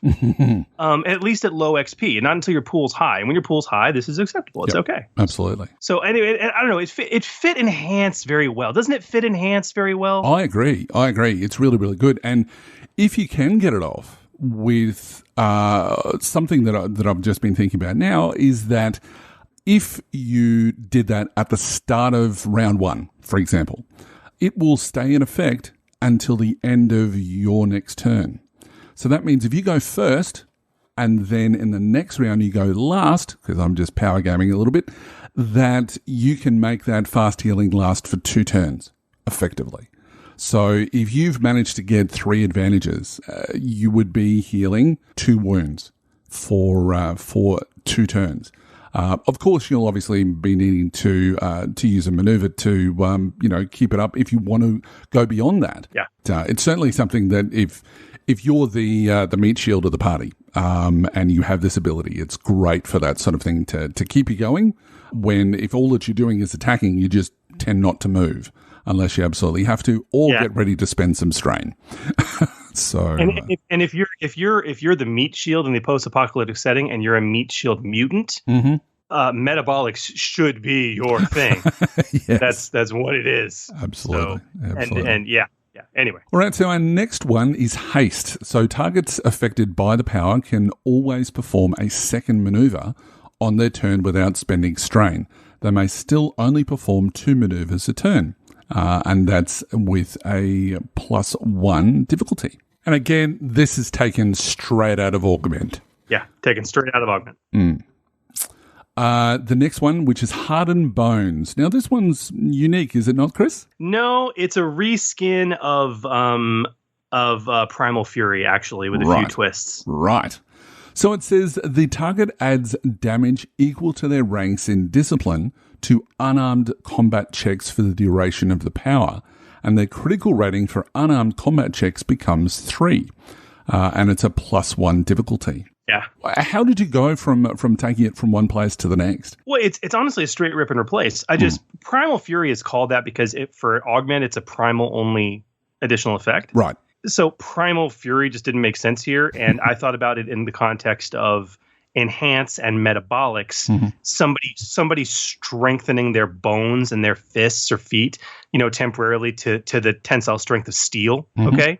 And hardening those bones. I mean, that's what it is. Yep. And so guess what? You can now hit like a dump truck because you're not in any danger of breaking your fist. Right. But obviously it applies to unarmed attacks at that point.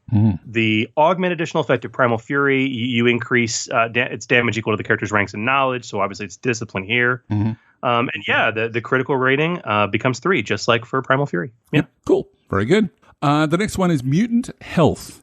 So the target increases their wound threshold by a value equal to the character's ranks in Discipline for the duration of the power. +1 difficulty on that one, and it's a straight rip and reskin of Divine Health from Augment, just with a nice flavorful label put on it. Indeed. The next one, which is directly again straight out of the Augment additional effects, which is Swift, and the target ignores the effects of difficult terrain and cannot be immobilized for the duration of the power, and it's an increased difficulty of +1. Yeah. And then the last one, which is Fast I love how you giggle when we introduce these new things. So it's called Fast Recovery, and after manifesting the power, you may spend 2 advantages to cause the target to automatically recover 1 strain at the end of their turn while the power remains in effect. In addition, you may spend 1 advantage to increase the fast recovery by an additional 1 strain and may trigger this multiple times, spending 1 advantage each time. Fast recovery and fast healing in the one thing would be an amazing difficulty, but well worth it, I think. If you can get it off in the first place, yeah, absolutely. So you didn't mention, but fast recovery is +2 difficulty. Oh, +2 difficulty. Yes. Yeah, all right. So this goes back to Huli. You and I have had all these conversations about how easy it is to recover strain versus wounds. Yeah. Okay. Strain should be harder to recover. Yes. Okay. Because you have more opportunities to recover it. I know that sounds counterintuitive, but that's just how it is. Yep. Additionally, you got to be a little leery of allowing strain recovery easily outside of a special power that's designed for it when you're using strain to activate these powers. So as a result, it's like whereas fast healing is a +1 difficulty, fast recovery is +2 difficulty. So you're looking at a minimum of 4 purple dice to pull this off. And you got to generate 2 advantage at a minimum, which is going to be hard to do with 4 purple dice. And like you said, if you throw fast healing on there and you combine it, so it's a fast healing, fast recovery, enhance, that's 5 dice. So you're maxing out. And to activate both of them, you would have to generate 4 advantage. All right. And then at that point, it's still just healing 1 strain and 1 wound. That's it. It'll be interesting to see whether we have the equivalent of a signature mutation, which we'll talk about next episode, I guess. Absolutely. Interesting. But yeah, those were the additional effects for enhance. And the goal was to enhance is augment, but with that metabolic flair, right? Right. And hopefully that's reflected in the additional effects. So, and I really do like the way that we've removed the additional targets. So it is very much more about themselves. I think that's great and really suits that power. Absolutely. And for metabolics, it has to be because it's metabolics. It's about enhancing your own body. Yeah. You can't transfer it. And you guys are going to see that theme, that decision represented in every power we continue to talk about that uses metabolics, except there's only one more, but we'll get there. Indeed. All right, so our next power is Strike. So continuing our theme, we're going to borrow and reskin the excellent attack spell with some thematic alterations. So we've said that it's a concentration no, which is obvious. The skills are going to be aberrantics and psionics. So characters with aberrant or psionic mutations can manifest ranged attacks against foes, whether this is a psychic blast of telekinetic energy, a shredding of a foe's psyche, or hurled quills of bone spurs, acid vomit, or radiation beams from the eyes. Strike attacks are ranged combat checks, and they follow the normal rules for performing a combat check, using the character's mutation skill instead of a combat skill. When making a strike attack, the character must select one target at short range, but not engaged. The attack deals damage equal to the characteristic linked to the skill used to make the attack. So if a character uses aberrantics, they would deal damage equal to their cunning, plus 1 damage per uncancelled success. The attack has no set critical rating, so you may only inflict a critical injury with a triumph. Before making a strike attack, choose any number of additional effects listed on the strike additional effects table. These effects are added to the check. So this is straight up, this is the attack spell. Right. All right. I mean, straight up. The only change was to the skills.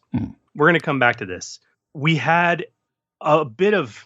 It's hard because we haven't gotten to, and we probably won't even next episode. We haven't gotten to implements yet. Right. But when you look at the attack spell from a magic standpoint, the damage that it deals is actually relatively minor or low. But the assumption there is that it's going to be augmented through the use of implements. As we will eventually come to, you're not going to see those kinds of implements from mutations. You're just not. Right. So this is still, I still didn't want to monkey with the core power too much. So found another interesting way to deal with it through the use of additional effects. But we'll maybe we can talk about those. Yep. There's a lot. I apologize. Yes, it goes on for 2 pages. So the first one is blast. So the attack deals the blast quality with a rating equal to your character's ranks in discipline, and it's +1 difficulty. So other than the change in discipline, it's exactly the same as the blast effect from the normal magic attack. Yep. Now I had a thought. I thought maybe this could be like psionic only.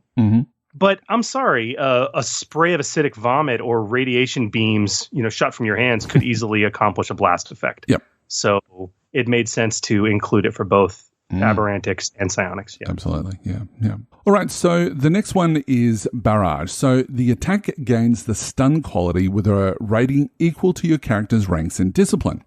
The attack also gains the auto fire quality.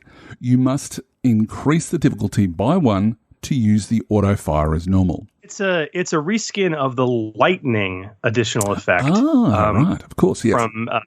From attack additional effects, and it's again a +1 die difficulty, +1 difficulty. Some of the other additional effects that were more like elemental in focus, as we'll come to, like fire and ice, we actually kept. But when it came to lightning, I almost kept it. But the thing is, fire and ice, as we'll come to, are aberrantics only because, that makes sense. I can't manifest a psychic attack. Well, I suppose I could, like Firestarter or something. But it seemed a little off kilter. It made sense to me that those would be aberrantic abilities, right? Right. Because they're so unnatural. Lightning also made sense. Somebody with like an electric eel gullet or something that they've evolved to that could do this power. But I didn't want this to be exclusive to aberrantics, because the ability to get the stun quality and the auto fire quality, that's actually very reasonable for psionics. Right. Okay. It makes total sense for psionics, especially stun. And then the auto fire quality, that can also work for psionics. It's like a barrage of mental blasts, right? So as a result, I didn't want to keep it lightning. So just reskin the name to be barrage. Right. Sounds cool. The next one is close combat, which is may select a target engaged with your character. +1 difficulty. That's directly straight out of the book. Yep. So close combat, again the same. May select a target engaged with your character with a +1 difficulty. So for those that didn't know that if you're using magic, it starts at short range, but if you want to be in close combat, you've got to do like you do with any sort of ranged weapon. You have to increase the difficulty. So the close combat, increase it by 1 difficulty. The next one is damaging. So each uncancelled success on the attack roll deals +2 damage instead of +1. This sounds very much like backstab. What's ironic is that just from a show notes perspective, we wrote the die casting segment after this one. Right. So it is coincidental, truth be told. But this is a +1 difficulty, and this is brand new. This was how we deal with the low damage of the base attack spell and corresponding base strike power. Right. Where it's actually, listen, this is a pretty easy check to do at short range. You're going to only face 1 purple die. Right. So bumping it up to an extra purple die and then being able to get +2 damage for each uncancelled success was a great way to get damage to where it needed to be for this power without the use of implements, basically. Right. And as we'll get to next Magic episode, when we talk about talents, as you said, the idea of an equivalent of signature spell can certainly make this a lot easier. But yeah, I don't know, Julio. It seemed like a really elegant solution to deal with the fact that implements didn't make sense, and we had to close that damage gap somehow. Yep. There may be some argument to say that you increase the difficulty twice. But look, most people are going to be wandering around with, rifles or some sort of firearm, and they're going to be doing base damage, 5, 6, 7 or higher. So if you've got a character who is using this, they need to be competitive, I guess, with the other characters who may not necessarily have these powers, because you still have to invest XP into these skills when you have them in the first place. But implements is the main reason why that was why we've done it the way that we've done it. The next one is deadly. So the attack gains the critical rating of 2. The attack also gains the vicious quality with a rating equal to your character's ranks in discipline. And that's +1 difficulty. Now, we've seen this as well already in the rules, so it's just a complete copy-paste. No major changes there other than, obviously, the discipline as opposed to knowledge. Yep. Our next one is fire, and that's aberrantics only. So the attack gains the burn quality with a rating equal to your character's ranks in discipline. Now, in the standard out of the core rules version of the attack spell, we don't see a limitation regarding which magic skill can use this effect. Well, except for, what magic skill can use the attack spell anyway. In our version, however, we've placed the limitation of aberrantics only, mainly because generating fire out of nothing is not within our theme for anybody else except aberrantics. The aberrants in our setting are mutants who've somehow gained the ability to create these adaptations internally with their own bodies, with, manifesting these things physically as opposed to mentally. So when it comes to the theme, having anybody else other than aberrantics using the fire or cold, that's just outside of that sort of thematic realm. Now, Chris, you mentioned before that pyrokinetics or making fire out of nothing could play a part using the telekinetic power, or the telekinesis power, should I say. I think you've got some additional thoughts on that. Am I right there? Absolutely. If I was running like a true psionics campaign where we flesh that out, I might allow psionics to do this because pyrokinesis is a thing in fiction. Mm-hmm. But it just didn't make sense here. No.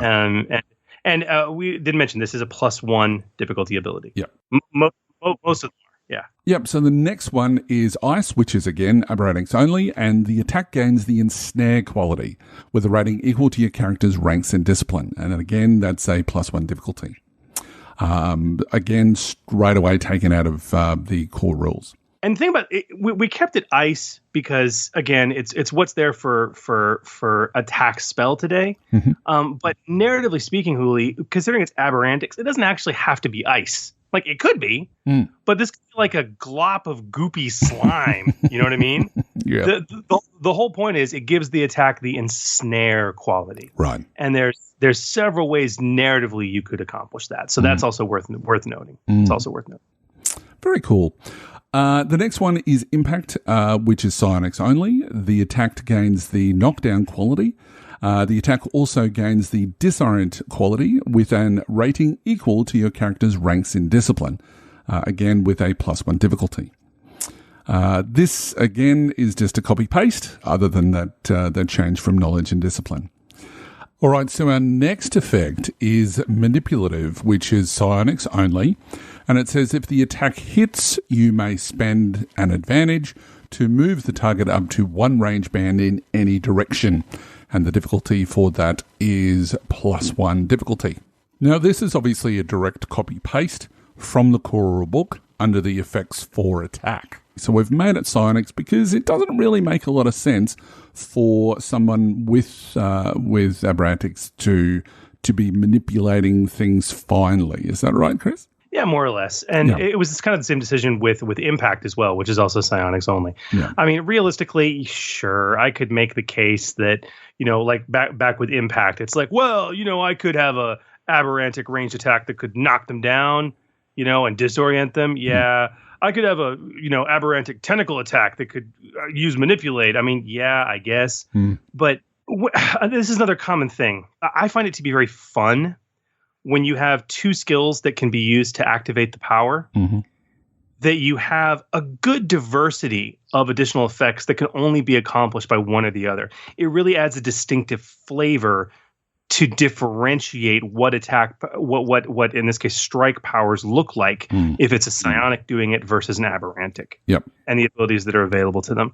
So when it came to impact and manipulative, yeah, it made sense. I mean, those are telekinetic qualities that would come from a psionic strike. Yeah. So then we go on to non-lethal, and it's psionics only. Again, the attack gains the stun damage quality, +1 difficulty, very, very simple, and straight out of the book.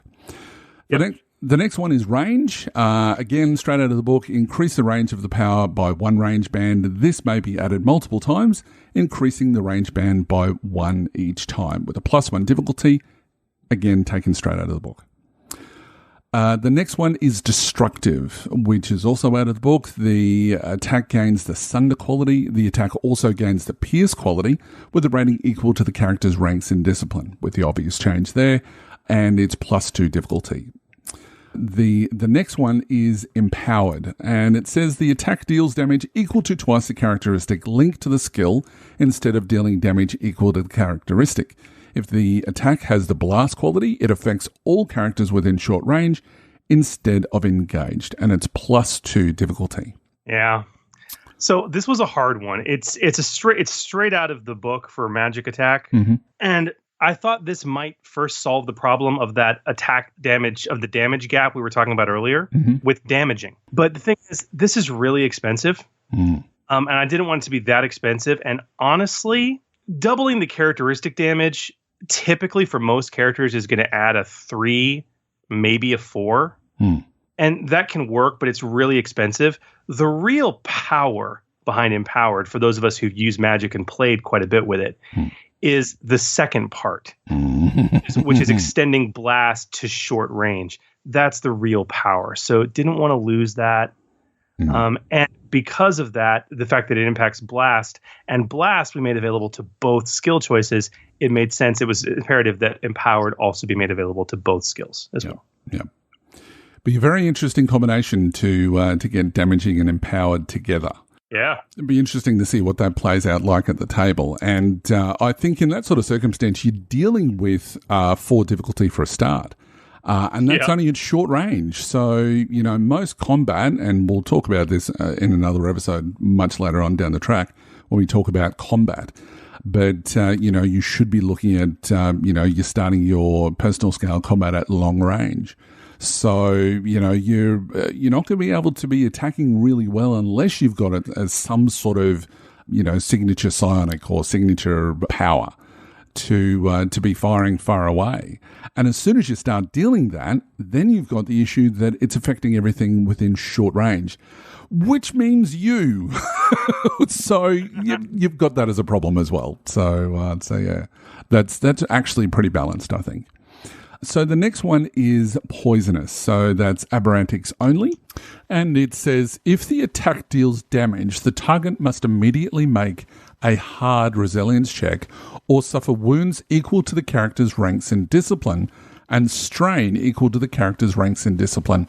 This counts as a poison, and its difficulty is +2. Again, taken directly out of the core rules. Yep. And, you know, we've just given it that aberrantics flair, I guess. It made sense. I mean, honestly, you're not going to... A psionic is not going to be able to make a poisonous attack, okay? No. It just doesn't make sense. And this is ridiculously powerful because that's a strong check for poison, but that's why it's got that +2 difficulty as well. Absolutely. Now, the last one is all new. So it is radioactive and it's aberrantics only. Now, we mentioned this as one of the core concepts that we wanted to be able to use, where you've got someone who is spewing out radioactive, whether it be fluid, whether it be a blast of radiation generally, or something like that. So it says, if the attack deals damage, the target must immediately make a hard resilience check or become staggered for a number of rounds equal to the character's ranks in discipline. This counts as exposure to radiation. Now, Chris, this is something that we see in the EPG on page 29 under the Post-Apocalypse, where they talked about radiation. Is this where you've got the idea from, or have you got a different sort of methodology for that? So ironically, no, I didn't get the idea from this. I wish I had. Right. Because that certain glow sidebar, I didn't even think about it with this. It's radioactive in terms of the fact that it has a really, like, remember, keep in mind, this is a +2 difficulty. Right. Okay. Mm-hmm.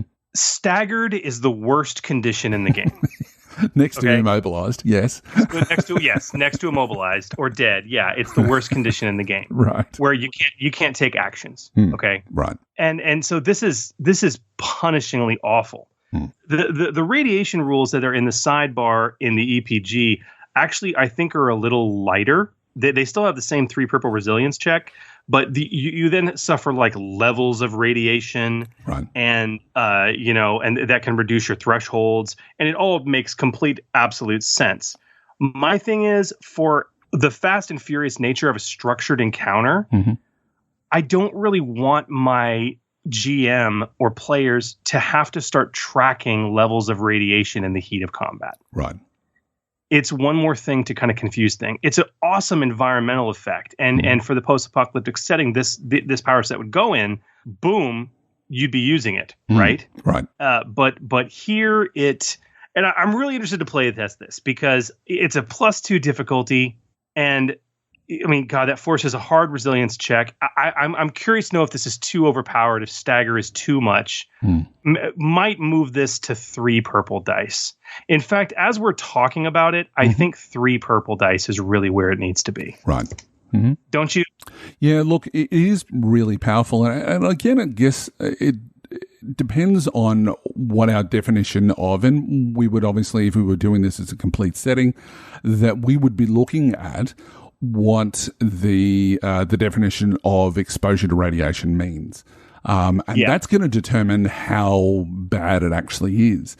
I think that if we were using something like what's in the EPG, that we might be keeping it, around about that +2, or even then, it just depends, because we've got kind of 2 very powerful effects that can effectively kill a character in the long term.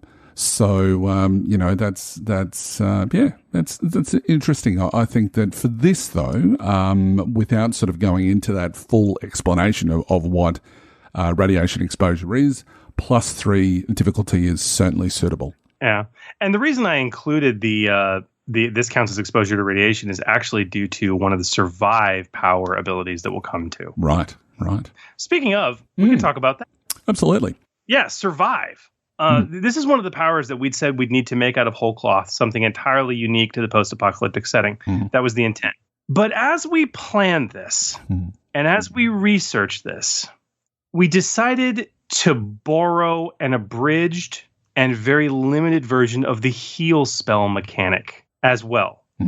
Ultimately, though, this power represents mutations that increase your survivability in unusual circumstances. Very unique to this particular setting of post-apocalyptic mutation world.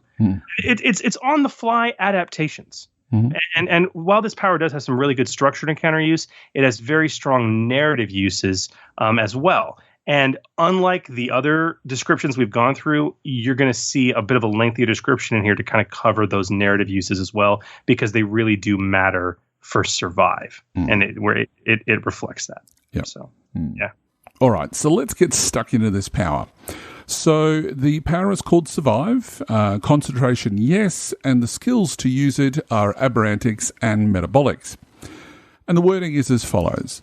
Characters with aberrant and metabolic mutations have adapted to temporarily protect themselves from some of the harsh conditions of the post-apocalyptic world. This may be from an enhanced toughened body via metabolics, or from the formation of gills or some other unnatural bodily structures and abilities via aberrantics. Survive power represents on-the-fly adaptations that protect the character from environmental hazards and effects instead of attacks. From a narrative standpoint, this means enhancing the body's overall ability to heal and recover, but also to ignore or reduce the effects of dangerous post-apocalyptic environmental hazards such as hunger or thirst, radiation, extreme heat or cold, acid rain, or other toxic atmospheres.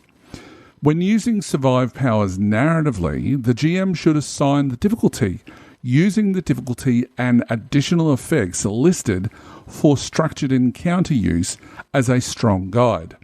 In general, ignoring or reducing the effect of a single moderate hazard should be average difficulty, while intense hazards could warrant a hard or even formidable difficulty.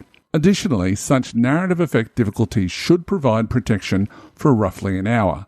Longer than that, and it should increase the difficulty. In structured encounters, survive powers provide immediate bursts of metabolic healing, as well as short-term defense against nasty circumstances. To use this power, the character targets themselves, then makes an aberrantics or metabolic skill check. The default difficulty of the check is average. If the check is successful, the character immediately heals 1 wound per uncancelled success and 1 strain per uncancelled advantage. Before making a survive check, choose any number of additional effects listed on the survive additional effects table. These effects are added to the check and remain in effect until the end of the character's next turn, unless concentration is used to extend the power's effects. The base healing effect of the power only occurs once and does not occur across multiple turns. Yeah. Wow. So yeah, I mean, look, I mean, and a lot of the coolness of this power is going to come in additional effects, which we'll get to. Right. But this is kind of something that I've not seen done before. Mm-hmm. And we had to put some interesting verbiage in here to make it work. Mm. This is a concentration power. Right. But healing is not. It's instantaneous, the same way strike is. Right. Okay? So you have to make it concentratable because there's some additional effects that really are things that last over time, but that one-time boost of healing is instantaneous, if that makes sense, right? Absolutely, yep. Mm-hmm.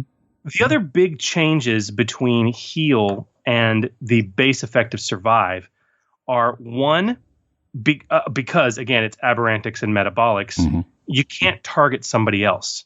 It only affects you. Mm. Okay, mm-hmm. which makes sense. Mm. The other thing is heal, as you and I have talked about, Hooli, is redonkulously powerful. Yep. And it exists in a magical. It's designed for a system where magical healing is the norm. Right. Okay, mm-hmm. So as a result, the base difficulty was increased from what is in the heal spell is an easy check mm-hmm. to average or 2 purple dice for this. Right. All right. Mm-hmm. So yeah, it's gonna heal you, but not as much. Right. And the fact that it only impacts yourself, I think, is key. Yeah. And that was an interesting thing to come up with. And the differentiation though between the narrative effect and the in-encounter effect are pretty stark. Mm-hmm. And this is the kind of power you'd use to, as you said earlier, power through a radioactive dust storm without it affecting you, right? Mm-hmm. For an hour or whatever. Right. But you've got much reduced time frames on additional effects in structured encounters, and we'll come to that. And the additional effects, I guess we can go through, are really, it was fun. There's quite a few that were reskins from heal, mm-hmm. and quite a few more that were brand new from whole cloth. Yeah. So. Mm. All right, so our first one is anti-rad. So the target ignores any effects of radiation for the duration of the power, and that's +1 difficulty.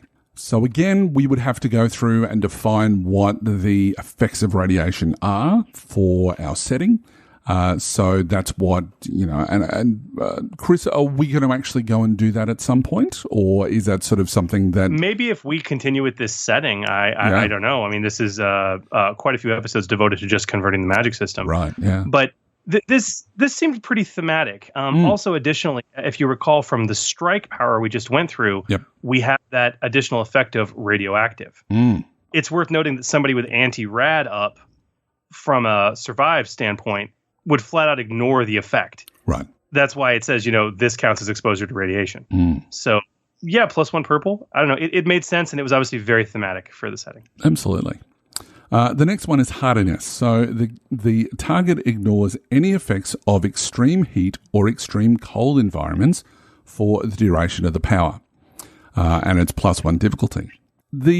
I think for this one, I mean, we don't see a lot of extreme heat and extreme cold environments in the game, and it's only covered really in the one section when it's talking about environments. The one that is going to, that most people go to first is obviously heat when you're talking about lava or talking about, close to a volcano or battling a fire or something like that. But cold is just as bad for those who don't know about the cold as much as, say, you do, Chris. I know nothing about the cold because I live in Australia and we're just burning all the time. But the effects of extreme heat, I mean, don't have to be something as dramatic as a volcano. You can come to the U.S. and take a visit to Death Valley and find yourself suffering a setback, die to everything you do. And so when you talk about post-apocalyptic, you're going to have these areas of scorching desert. Yep. Okay? They're going to be very common. Alternatively, depending on how the apocalyptic event happened, you could also have areas of nuclear winter. It made a lot of sense to put this one in, because that's a fun environmental thing that is, again, while uncommon in most of Genesys, would actually be should be fairly common in a post-apocalyptic setting encounter. Yep. And it sucks when you're having to make attack rolls and suffer a setback die because you're sweating buckets and dizzy from the heat or so cold that you can't feel your fingers. Yeah. And the ability to temporarily ignore that is nice. Absolutely. And the one thing that you might consider as well is that if you're the only character in the party, it is a spell that needs to be, maintained. And we've said that its concentration is yes. It's still going to slow you down. So if you're using that in a narrative encounter as opposed to, your structured form, that as a GM, you would be saying, well, yes, you can avoid that, but it's going to take you twice as long. And therefore your friends are going to be exposed for a lot longer to that cold or heat as well. So, that's something that you'd be balancing up whether you want to do that or be taking additional strain. So you might be using another ability or something like that at the same time. So, but anyway, something to think about. The next one is oxygenation. So the target does not need to breathe for the duration of the power. And this is a +1 difficulty. Again, it's obviously, if you have to go into an area with poison gas or something like that, again, you're going to be slower, but it means that you're not going to be succumbing to the effects of that, depending on, how it's designed or how the poison is designed. So, fairly fitting. And you are going to have areas within this environment, within the setting, that are going to be filled with noxious gases as well. So, definitely. Even something simple as walking into a burning building should be presenting environmental atmospheric hazards. Yeah, absolutely. As it burns up all the oxygen. Yeah, definitely. Let's also not forget that, not needing to breathe allows you to do things underwater. Ah, that's a good call. And this was another thing too, is although survive can be accomplished with aberrantics and metabolics, not a single one of these is restricted to either aberrantics or metabolics. Oxygenation is a nice way of saying, if you're using metabolics, this could be like you're literally just able to hold your breath, for extended periods of time. You're enhancing what you can do naturally. If you're doing oxygenation with aberrantics, this could be something like gills, that you physically grow, or lung protection of some type, or biological filter in your throat. So you can have some fun with that narrative. Absolutely. The next one is restoration. So select one ongoing status effect the character is suffering. This status effect immediately ends. And that's going to be a +1 difficulty. Again, taken directly out of the heal effects. Yep. This is great, especially if you've got the immobilized condition, as we mentioned before, that it gets rid of that as well. But it's also for disorient as well. That's same sort of thing. Absolutely. And it made so much sense for the survive power. Yeah, definitely. The next one is Heal Critical, which again is taken directly out of Heal Effects. So select one critical injury the target is suffering. If the power is successful, the critical injury is also healed, and it's a +2 difficulty.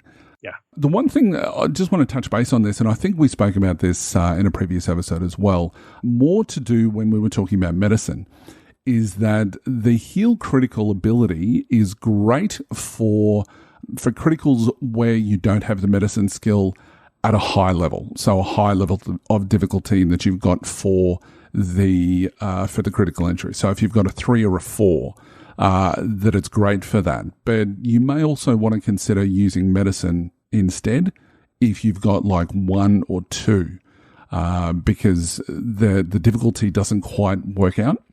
So just keep that in mind as the means for healing those critical injuries. Well, let's talk about the obvious here, okay? Heal Critical as a part of the survive power is instantaneous. Yes. It's something you can do in combat. You can't use the medical skill to heal a critical injury in combat. That requires surgery. Okay? That is true. That's another advantage, yes. it takes time. And I love the narrative behind this for survive, because if you talk about something like metabolics or aberrantics, you could lose an arm. Right. And then literally regrow it back in the span of a round. Okay. And that's wicked awesome. Yep. It's also worth noting, remember, the core difficulty for the power is 2 purple. So doing this is a 4 purple difficulty to heal a critical. Yeah. And that's, as Hulu said before, if you're in your downtime, you're typically better off using medicine. But this is when you're in an encounter or you don't have access to medicine. Yeah. Yeah. Totally awesome. Totally awesome. Yeah. Now the next 2, man, the next one is brand spanking new, and the last one is kind of borrowed from Heal. But, right. Yeah. So the next one is Revivification, and I'll probably said too many vivas in there, but anyway. You did. It was perfect. Revivification, yeah. Very good. So while the power is active, if the target becomes incapacitated, they may spend a story point to revive at the end of the following round, returning to consciousness at 1 point below either their strain or wound threshold, whichever threshold was exceeded to cause the incapacitation. And it's a +2 difficulty. Very cool. What do you think of this? I really, it's story point driven, and we don't really see that often for additional effects, but it's highly powerful. Yeah. And it's kind of like an insurance policy. Look, it does have elements of that reviving incapacitated that we see in Heal. But it's just that little bit better, which I think is really, really cool and really, really fitting, especially if you've sort of like been knocked out for the count, and then all of a sudden, it's like your ultimate. I can see a lot of NPCs using this sort of thing. The PCs go, "Yay, we've killed him," and all of a sudden, we now have to deal with him. Or something like that, like a troll with this sort of ability would be kind of interesting. So yeah, no, absolutely fantastic. Suits this down to a T, and it's great. Cool. The next one is Resurrection. So again, it's taken sort of from the Heal additional effects. While the power is active, if the target dies, they may spend a story point to return to life at the end of the following round, returning to consciousness at 1 point below their wound threshold. And the difficulty for this is +3 purple die. Totally fitting, totally a last-ditch attempt to not have to do up a new character. Well, and keep in mind, so the Resurrection additional effect in Heal is +4 purple dice. Right. But we couldn't do that because the base effect is +2. Right. Purple dice. And so this would max it out. So to kick this off, it's a 5 purple difficulty. And keep in mind, this isn't reactive. None of this is. No. You have to, before you die, before you go incapacitated, you have to take the action to activate the survive power, get the minor healing, and then have that insurance policy in place in case before the end of your next turn you go down. Or of course, unless you concentrate and extend it. Yep. So even then, it's circumstantial. It's not anything easy, and it costs a story point. But the other thing too, it's also important to note for both revivification and resurrection, if you go down, whether it's incapacitation or death, obviously with death, any concentration you're holding ends. Yep. Okay. So literally, assuming, that's why it takes place at the end of the next round. Okay. Yep. And when you come back up, you're toast. You have to remanifest this power all over again. Right.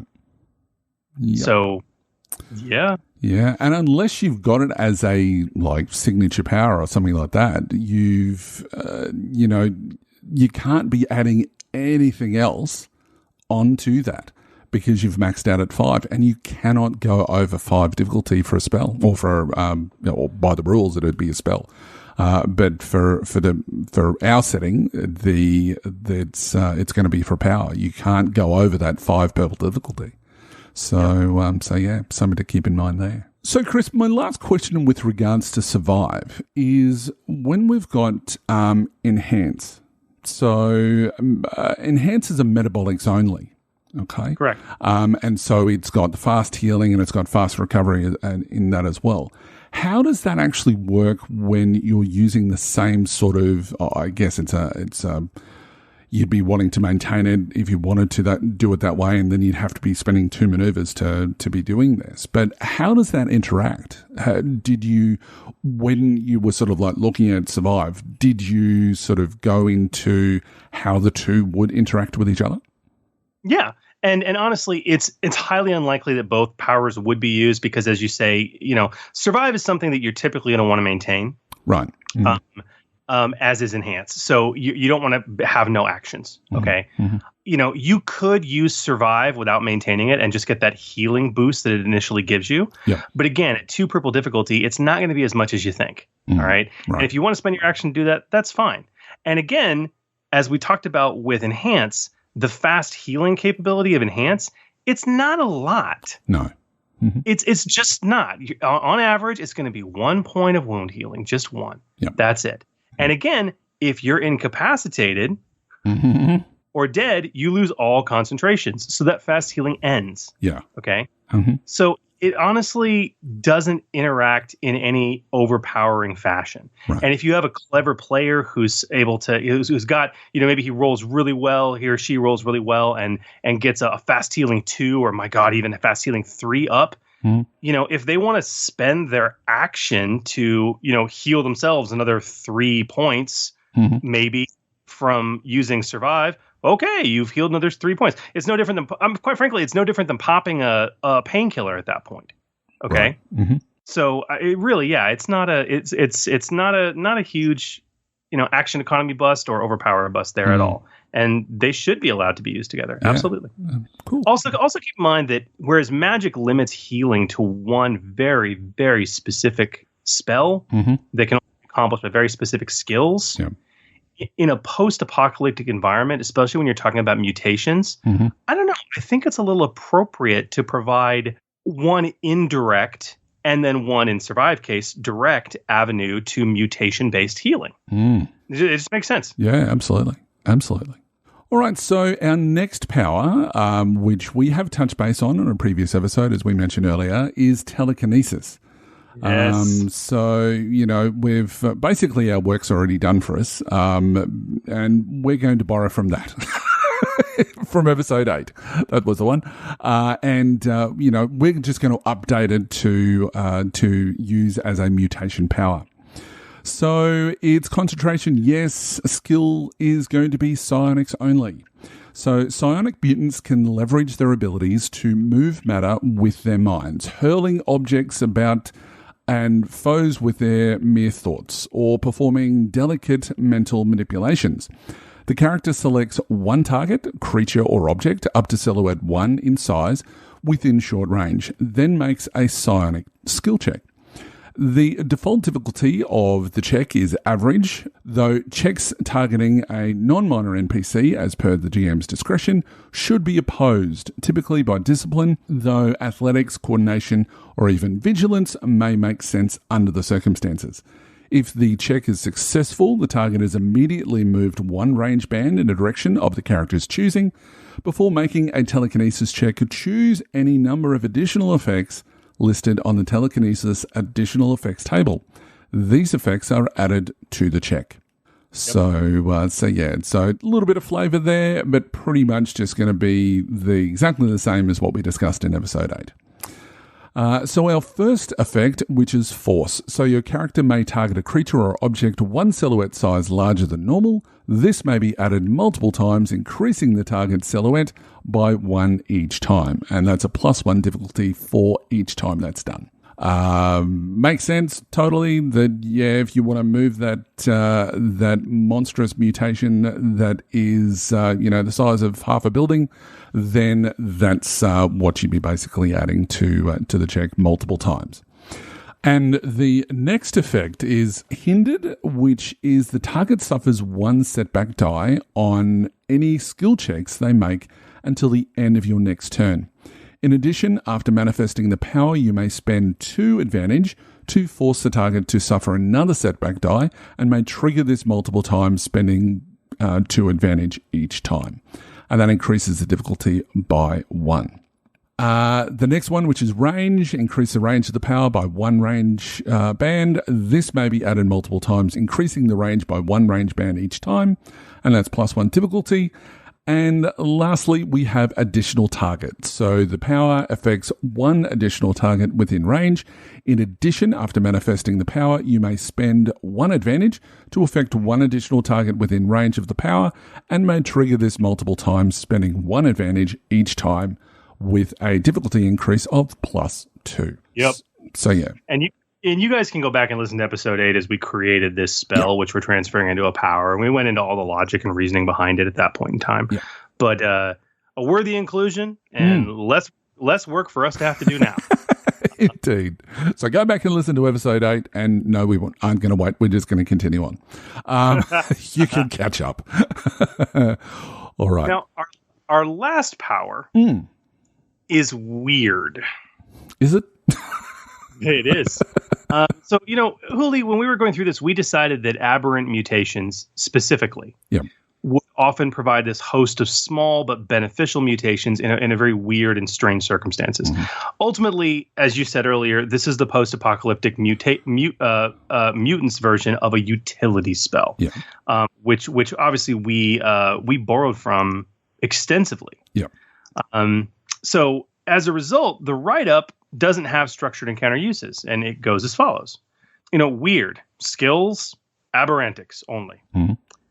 Mutants with aberrant abilities can often manifest strange and baffling physical mutations that can provide small benefits from a narrative standpoint, such as altering the color of one's skin or eyes, perhaps to something wholly unnatural or bioluminescent, growing a crab-like appendage to hold tools, developing a marsupial-like pouch to hold things beneath your skin, sprouting eye or ear stalks, or turning your voice into a fearsome growl or a booming cacophony. Basically, weird and cool abilities with a minor benefit that reflect a wildly mutated physiology. But these are more akin to tricks than dangerous and powerful mutant powers. Of course, that doesn't mean a clever player can't figure out how to use a weird power to great advantage. Weird powers don't have an equivalent action in structured encounters, since the effects are almost entirely narrative in nature. An aberrantics check to manifest a weird power should always be easy. If that difficulty seems too easy for what you want to accomplish, then what you want to do is probably beyond the scope of weird powers. So, I don't know. Thoughts on this? Look, I think that, it's a question that gets asked a lot that I found at the table when we're playing Terrinoth is that, well, can't we use utility to do stuff during combat? Well, I guess it depends on what you're really trying to do. As it says, if you're trying to do something greater than an easy difficulty, it's going to be beyond the scope of the basic power anyway, and you need to be doing something else. But there are going to be circumstances where things are just going to be completely out there, and no doubt all of those GMs out there, their players have tried this at least once. That they're going to do something weird. So look at increase the difficulty, or look at another power completely. But Right Up is absolutely brilliant. It certainly sets the theme of what weird is all about in our minds.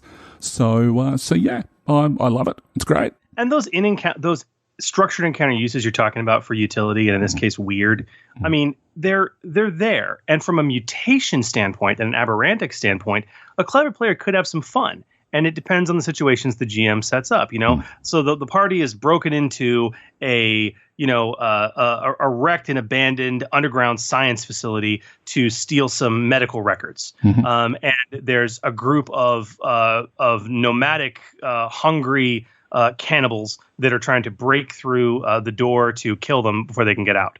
And the whole party is working on blocking the door and fending these things off. But the technician in the group is like, okay, well, I'm going to go get the records from the computers. Right. Well, there's 2 computer terminals and it takes 2 people to activate them. All right. You just don't have enough hands. If the player turned to me and is like, okay, I literally want to pop 2 like baby hand appendages out of my stomach and go all, quado on this. So I literally have enough hands to do this at once. Sure. I mean, and that's a minor benefit. It's very minor. Yeah. For people wanting to know mechanical effects of utility, in this case, weird, in a structured encounter, another great barometer I've always gone with is it can't be better than giving yourself or somebody else a +1 boost die one time on a check they're about to make. Right. It's like, I want to sprout eye stalks. Will that give me a boost die on my perception check I'm about to make? Sure. Or an ally could just spend a maneuver to assist you and also give you a boost die. But this works too, right? it's that level of capability, basically.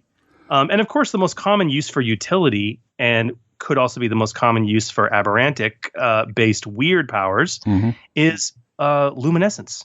For magic, it's a light spell. But for a mutation power, we're underground, we're in the super mutant's lair, there's no lights, and all of a sudden the dude's hand just starts glowing, right? That's cool. Yep. Or has a stick and then licks it, and all of his saliva is all just this glowing sort of mess. That's cool. Yeah, he hawks up a bioluminescent loogie and pastes it on the end of a stick. Yeah, yes, that's pretty cool. Yeah. Look, something else as well, and I do this in my games, and I don't know how, because you've done a lot more magic stuff than I have, Chris, but sometimes when it comes to this sort of stuff that is just off the wall, sometimes it may not necessarily need a roll at all. It just costs them 2 strain. When it comes to using light, for example, light is in Pathfinder. It's something that you can do as many times as you want. Yeah, So using light, and I've got plenty of one character in particular wants to use light on the end of their staff. So it is a case of, right, fine, spend the 2 strain. I'm not going to worry about slowing the game down just for a whole roll. But if it's something and people are under the pump or whatever else, that then will require a roll. So, I know that we said it earlier, but always take a look at, do you need to make a roll or do you not need to make a roll? And with that decision, it always comes down to consequences. Yeah. Okay. If they're not under duress and he wants to hawk his bioluminescent loogie under the end of his sword made from salvaged car parts, there's no consequence if you fail. It's like, just do it. I mean, spend your 2 strain and do it. If they're in the heat of combat and the lights go out, and this guy wants to do it while there's, see in the dark mutants that are attacking them, damn right, you're going to make you roll for it because you could fail, and that's going to add a nice level of complication to what's about to happen. Absolutely. But again, it comes down to, is there a risk for failure? And if not, and it's just 1 purple, why make them roll? Yeah. So where to from here, Chris? We've been talking for a long time. That was a lot of content and, quite frankly, a lot of work. I'm so eager to play test this. I'm so eager to get these on the table. And all of you listeners out there, too, if you want to try out these powers on the table, go for it. Do it. Go to the website, look them up, get them on the table, give us your feedback. We still have a lot more to do, though, to finish our reskin efforts. Yeah. Now that we have a general idea of how our reskin will work, and we've gone into detail with fully fleshing out our spell actions, aka powers, we have 3 more steps to go in our process of reskin. Step 5, which is detailing out your talents, which we had, in all transparency, guys, we had intended to do that this episode until we actually got through the spell work. And it was like, yeah, they don't want to listen to a 5-hour episode. There's just no way. So step 5, detail your talents. Step 6 is actually relatively simple. So we'll probably handle 5 and 6 in our next episode. Yep. And that is determine your penalties and your threat despair results. So when it comes to, just like magic, when it comes to our mutation powers, what, if any, penalties are going to apply under certain circumstances? When are setback dice going to matter? Do you need to have free hands? Does it matter if you're gagged or anything like that? Wearing heavy armor? And then what are your good threat despair recommendations that you can put in? Because as we know, and as we talked about way back in episode 8, magic has, and consequently these powers, should have much worse consequences with threat and despair than your standard combative checks. Yep. And then the last step, step 7, which will honestly be probably a double duty episode entirely on its own, is defining your implements and your equipment, which we will do fleshing out this setting and finishing this mutation power. But we'll also spend some time really diving into the overall mechanics from a general perspective about implements and how they work and designing them. Yeah. It's been a big one, but hopefully you've sat through this, if not all in one sitting. If you have done it in one sitting, well done. You deserve another gold star. But that's been really, really helpful, I think. I know that I've got a lot out of it, and in particular, and we may get onto this at some other later time down the track, is talking about superpowers and stuff like that. There's some really good things that are in there, which I think will be of great benefit to that. So thank you for doing that. No, of course. All right. So, if you've, obviously once we get through this, we do have a number of topics that we have on the slate to do. But if you have a topic that you'd like us to discuss in length in our furnace section, just send us off an email or get in contact with us via social media. But for now, Chris, I believe that we have a very special guest for us waiting in the wings to talk to us about their supplement. Oh, yes. Very, very eager to talk to Chris Markham about Terrinoth Taverns. So what do you say we break the mold? Sounds good to me. Breaking the mold. The Genesys Foundry is an exciting community of fan-created content for Genesys. New settings, new rules options, adventure and campaign modules, and much, much more. But some creators go above and beyond, subverting our expectations and breaking the mold with their work. Our Breaking the Mold segment is dedicated to showcasing an exciting offering that's available right now in the Genesys Foundry, as we separate the pure alloy from the slag, and we point you, fine listeners, to the best content out there. Now, tonight's guest recently released his very first product to the Genesys Foundry, Terrinoth Taverns. This author has become well known in the Genesys community as the person to go to when it comes to Terrinoth. He has literally scoured every inch of the internet, finding whatever he could about what makes Terrinoth tick. Terrinoth Taverns is one of the few Foundry-created titles that aims to provide both fluff and crunch in a toolset designed for the GM running their campaign in Terrinoth, or for any fantasy setting for that matter. The author of this supplement is Chris Markham, and he joins us for the first time on this show. Chris, welcome to The Forge. Thank you. Glad to be here. Awesome. It's great to finally have you on the show. So, Chris, before we get stuck into the nuts and bolts of Terrinoth Taverns, perhaps you'd like to tell us a little about yourself and your gaming career. Sure. I've been gaming for about 30 years. And like most, I started with the basic D&D, the old school version, where if you had an elf, it was both a race and a class. And later on went to try different versions of D&D. And other systems like Palladium and World of Darkness and Shadowrun and all kinds of, too many to mention, really. But I always come back to D&D a lot, but I also really love Genesys because it looks like it kind of is exactly what it describes itself as, a narrative dice system, and I really love that about it. That it's not just a success or fail; it's how good did you succeed or how bad did you fail, and that really is cool, especially from like my White Wolf days and things like that. So that's awesome. That's awesome. Okay, so you mentioned, Chris, about Genesys and what you love about the system mechanically, but we love to ask this of all of our guests. What style of game, game setting, or theme do you like to get on the table when you play? What's your favorite thing to play in Genesys? Terrinoth notwithstanding, maybe this is a loaded question. Right. I mean, my go-to is certainly fantasy settings, but I also like high-tech settings as well. Like, we played Rifts a lot, and so as long as there's still a little magic thrown in, I'm good. So obviously my Genesys passion is Terrinoth. I do a lot of research on it, but I'm also really looking forward to the Keyforge setting. I've already delved into it a bit with the card game that's out. I kind of looked at the lore and tried to kind of piece together the feel of it, and it's just really kind of cool. It's just really like a mishmash of all kinds of things. So no matter what anybody wants to play, it's like, well, Keyforge has got it. So you want to be a superhero, you want to be a tech guy, you want to be a mage. It's all there. So, and I've been having fun deciphering the picks on the books too, just to kind of see what they're saying. And I think they think that they blurred it too much, that where you couldn't read it, but I can read it, so that's good.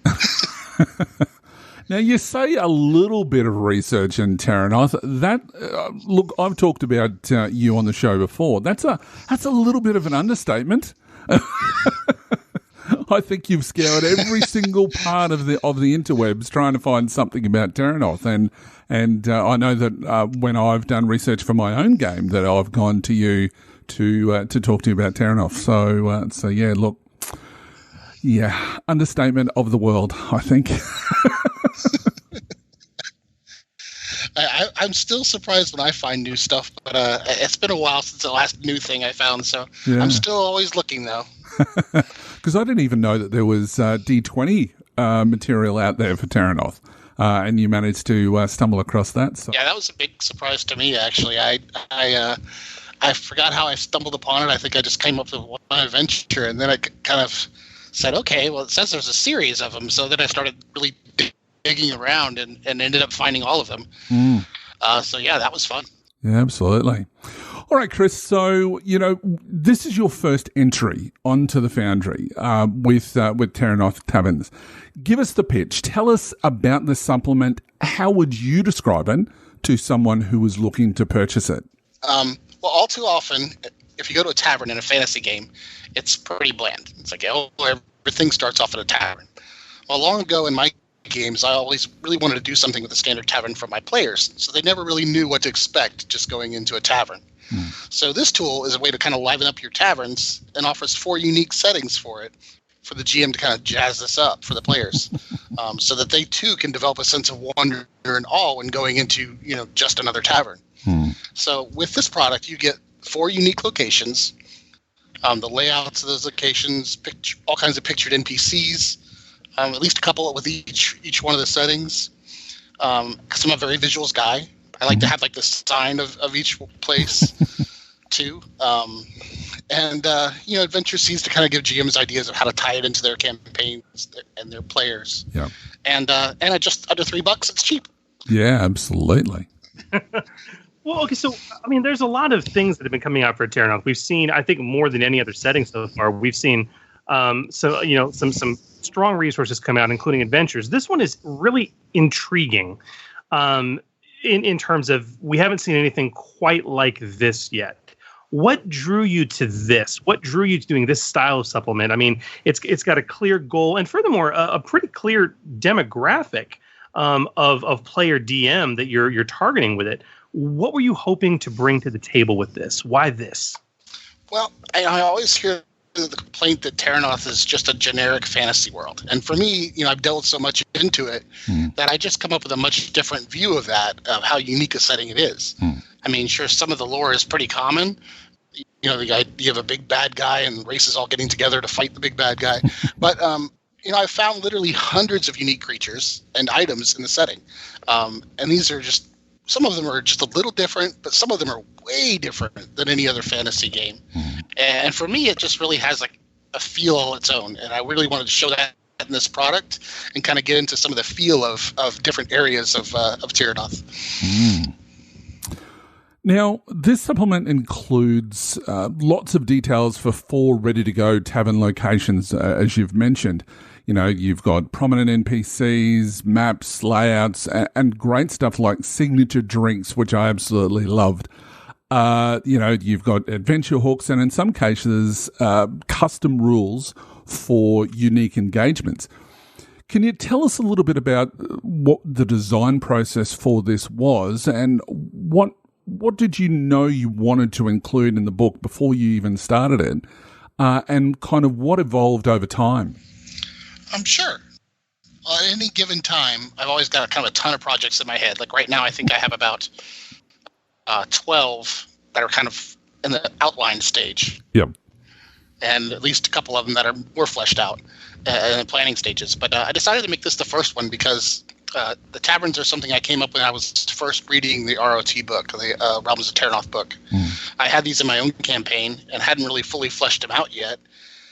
And I had all these different characters, and I really wanted to kind of visualize these characters. So I asked my daughter, Heidi, who's also an artist like myself, and if she'd be willing to draw out my character ideas, as she's better at people than I am. I mean, at least I can do like a photorealistic drawing, but just kind of quickly bangs a character out. It's really much more her forte. So it then kind of evolved tavern by tavern. I had the 4 taverns that I wanted. I had the ideas of them, but even like the names and the NPCs, I had some of that, but then each one kind of developed its own unique personality. Like, you know, when I had the Gnomish Tavern, it was like, okay, well, what would they do in a Gnomish Tavern? Well, maybe they would have all these little inventions that would fight each other like robot wars, you know? You know, what would orcs do in a tavern? Well, you know, they'd probably have drinking contests. so that kind of thing happened from there. That's fantastic. That's absolutely fantastic. So, okay, maybe you can expand on that, because one of the things that I wanted to ask was like for you to give us a glimpse of something exciting or unique in Terrinoth Taverns to whet our appetites, and maybe your example might include some of those unique touches.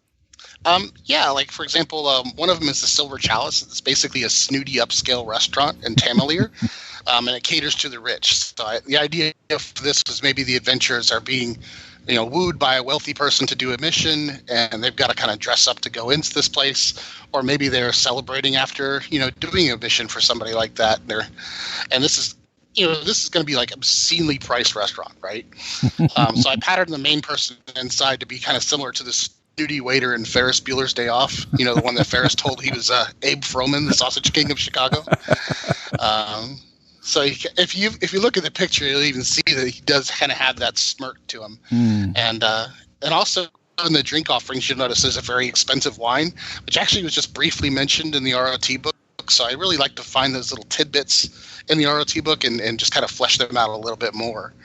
So that was fun. You're cool. Abe Froman. Yeah, that's me. The Sausage King of Chicago. Yeah, exactly. I can't wait for a PC to come in and say, well, I'm so-and-so. And you're like, oh, really? Yeah, that's okay. You touch me, I yell rat. Now, look, I won't go into spoiler territory in any way, shape or form, but I would have to say that my favourite out of the 4 is the grog pit, because I think that every single party that I've ever had in a fantasy setting, I've always at least got one orc or a half orc. So, yeah, the grog pit is absolutely amazing. I just laughed this. It's just great. I love it. Yeah, and that actually stemmed from a game a long time ago with a friend of mine who was a DM, and we had this really rough orc place, and a lot of those kind of things came out from that. So it was really fun to tap into that and revisit that. And I think that you took it a little bit easy on one of the difficulties there, but with regards to the pit. But anyway, that's a side note. Definitely go and take a look at that if you haven't done so already. So, you want to make it kill them, Hooli. It's not a cat. All right. So Chris, this is an absolutely fantastic first outing for you in the Foundry. So what's next for you in the Foundry? You said that you had a few ideas that are, swirling around. What's next for you? Sure. Like I said, I do have about a dozen projects outlined, but my next offering is actually going to be very soon, hopefully within the next week or so. It's called the Xanagan Bestiary, Part 1 of 2, and it will basically be an adversary listing of some unique creatures of Xanaga, referenced from some previous games set in Terrinoth, and narrated by the same explorer that was in the Xanagan-themed tavern in Terrinoth Taverns. Ah, right. And, and it's Part 1 of 2 because I just have too many unique creatures kind of in that area to fit in just one volume, but it'll also include descriptions, ecology, and the behavior of the creatures, kind of taken from him, describing them. But I'm also taking advantage of the new services offered by some of the former FFG writers. Yeah. And Tim Huckleberry is actually the one assisting me with the layout. So it's really going to have that standard Terrinoth look and feel that my first one didn't quite have, just because of my limited AP skills. But the next one is already pretty much banged out. I just need to get him the last pieces of artwork. Yep. So I banged out 5 of those today. So Wow. Luckily it should be coming soon. Yeah, and then I just need to finish up those last couple pieces of art. I think I got like 5 to go. And so yeah, it should hopefully in about a week or 2 I'll have the next one out. Wow. You are a machine. I hope so. I have all these things I just want to get out. I want to get them done and out.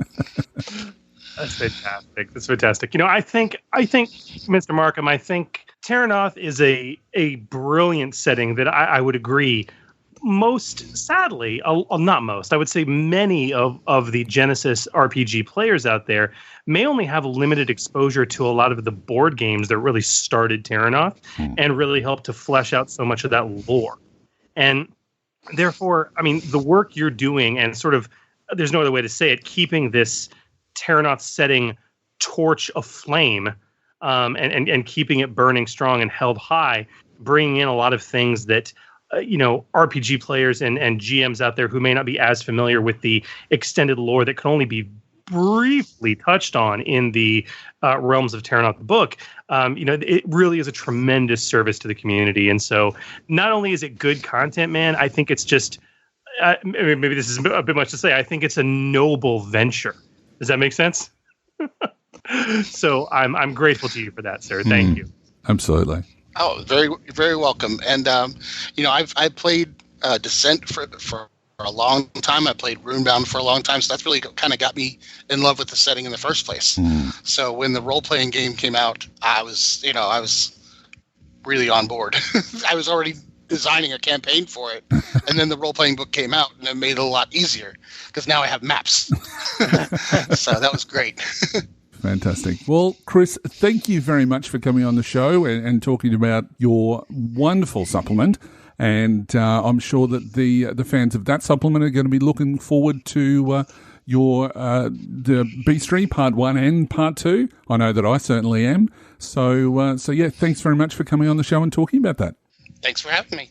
Well, that was a really interesting discussion. Somewhat short, but to the point, which I think is absolutely fantastic. And but look, Chris gave me a look at that well before its release, and it's I love it. I've always said that I love creative people, and what he's done there is really unique. And I'd love to see more settings or more supplement to setting material like that. And I still, my favorite is the Orc Tavern. So go and check that out if you haven't done so already. It's well worth it, guys. Well worth it. And once again, a big thanks to Chris for coming on and talking with us and sharing so much. Yep. Well, speaking of sharing, Hooli, I think we should share the love and maybe sidle underneath the hammer. What do you say? Sounds good to me. Under the Hammer. Welcome to Under the Hammer, the segment where we answer your games and rules questions about the Genesys Role Playing Game as it impacts rules, content creation, and play. Now, some great questions this week with a couple coming for our Patreon supporters. Of course, if you would like to join and get your questions to run to the top of the queue, just visit patreon.com/ForgeGenesis and become a Tier 2 supporter today. All right, Chris, what's our first question? Oh, my. This first one is a slap on the wrist question from Christopher Ruthenbeck, who actually joined us recently on the podcast. He did, yeah. Via Facebook. And he says the following. In episode 12, you said you could add a new effect to your signature spell from an implement, even if that effect wasn't part of your initial choice. I don't think that's correct. Could you expand on your reasons for this? Yeah, Ken. And what can we say? Yes, Chris, we made a mistake. It was a big one, and it caused a little bit of discussion, which is great to have on the Facebook page as well as other social media parts. But after a bit of research and a bit of talking with Christopher with regards to this specific problem, we found that the rules for this, although they make total sense, it's well and truly hidden amongst all of the rules that we have. So let's kind of break down what we've said and what really the rules say. So firstly, we have to look at the signature spell, which is on page 89 of the Realms of Terrinoth. And it says, when your character gains this talent, decide on a signature spell for them, consisting of a particular magic action and a specific set of one or more effects. When your character casts their signature spell consisting of the exact combination of action and effects previously chosen, reduce the difficulty of the check by 1. By the wording of the talent, you cannot add anything to the spell. Keep that in mind as we go to the next part. So as we look at implements, now the staff, for example, which is on page 209 of the core rules, it says magic staffs almost universally augment the user's ability to cast spells at range.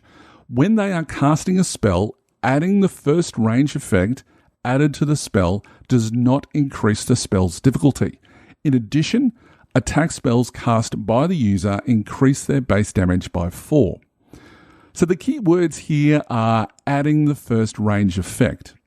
Because signature spell says that you have to cast the spell with the exact combination of effects, you could only use the staff to reduce the difficulty if you had a range effect on the signature spell in the first place. So if there's no ranged effect added to the signature spell, you can't gain the benefit of the staff for the first part of it. So, and when I say the first part, the second part, which talks about the damage, because it's not all doom and gloom, the damage from an attack spell would normally, using the staff, would increase by 4. This isn't adding an effect to the signature spell at all. So, in my opinion, and I think Chris would agree with me, is that the increase to damage can occur. Absolutely. The signature spell talent locks down the additional effects, the recipe. That's it. Yeah. Damage is not a part of the recipe. If it locked that down too, then oh my gosh, your intellect has increased, but I'm sorry, you're still stuck with the old intellect for damage purposes when you're casting your signature spell. Or for that matter, rolling less or more successes also increases and decreases the damage. So no, damage doesn't apply there. That's a totally accurate representation. Yeah. And as we were talking about that with signature spell, we're like, well, guys, we think this is how it works based on what we've read. But yeah, when you really dig into this, and Christopher, thank you for pointing it out.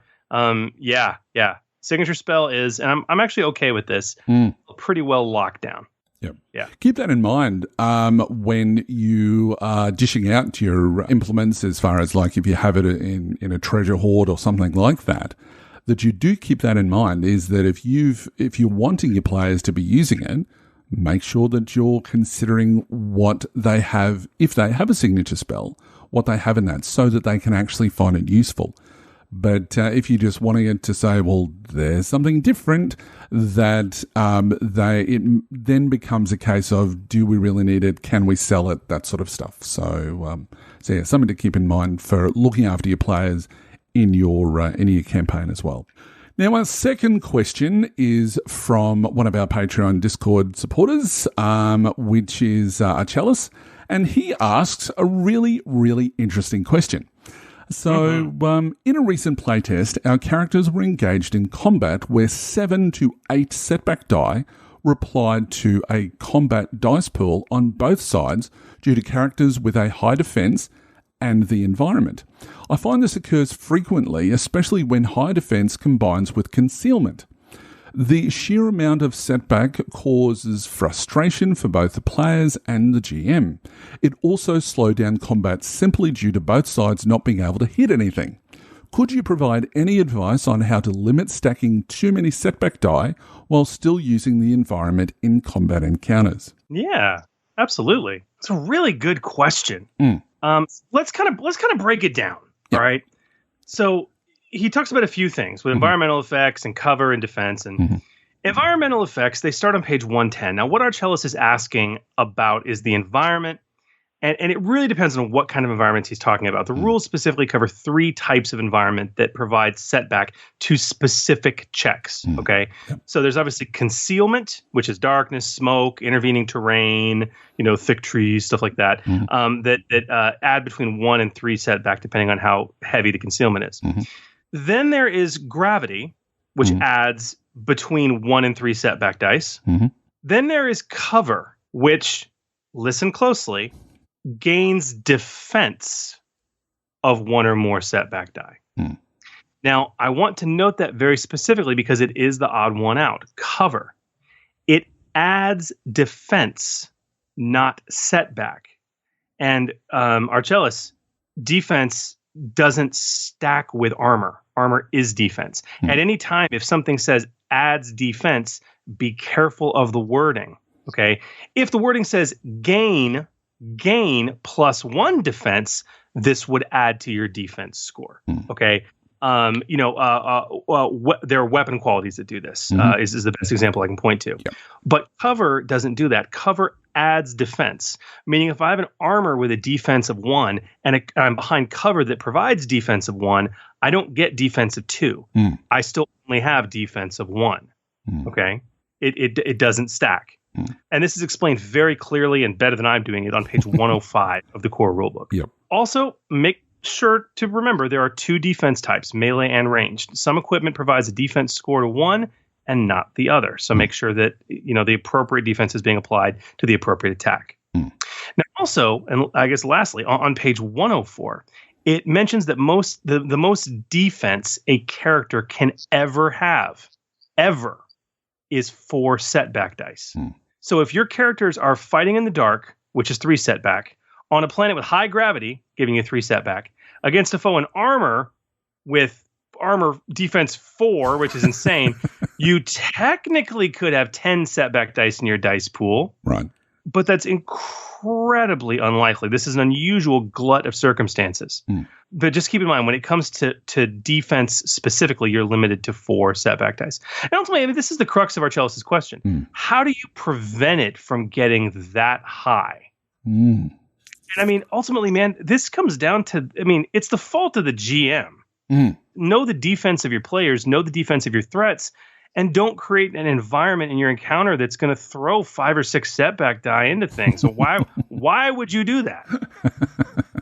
Look, the thing is that this is the rules, whether we like it or not. The number of setback die are designed for this factor.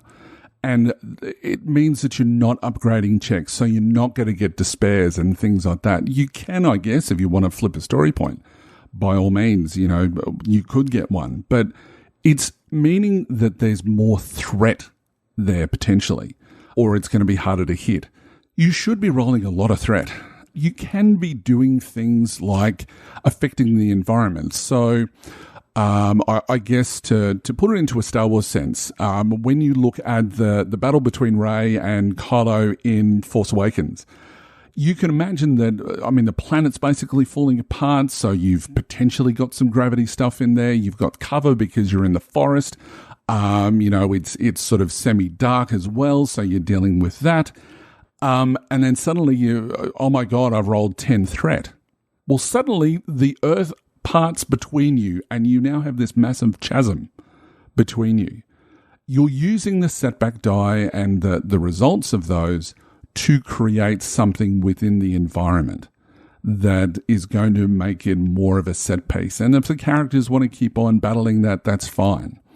But the other thing to look at, as Archelaus has said, as far as the frustration with characters, with players, that the GM, the responsibility of the GM is also to manage the table. And if he or she can see that the players are getting frustrated, move it along, withdraw the enemy, potentially turn it more into a narrative encounter that, you're realizing that things aren't happening the way that they should, and you need to potentially be running away. And then you start looking at maybe suddenly having it turn into a skill challenge as well. I'm sorry. Look, I don't know how this situation occurs. How in God's name do you ever get to a situation where there's 6 or 7 setback die on a roll? Right. I mean, how I don't, or say, he said, what did he say? He said 7 to 8 setback. I mean, look, concealment providing setback, 90% of the time is going to be 1 setback die. Okay. And that's for darkness. 2 setback die is like deep darkness, or like mist, or like heavy foliage. 3 setback die should be reserved for Victorian era London fog soup that you literally can't see more than 24 inches in front of you. Okay. That's 3 levels of set. So honestly, concealment's going to give you 1, maybe 2. All right.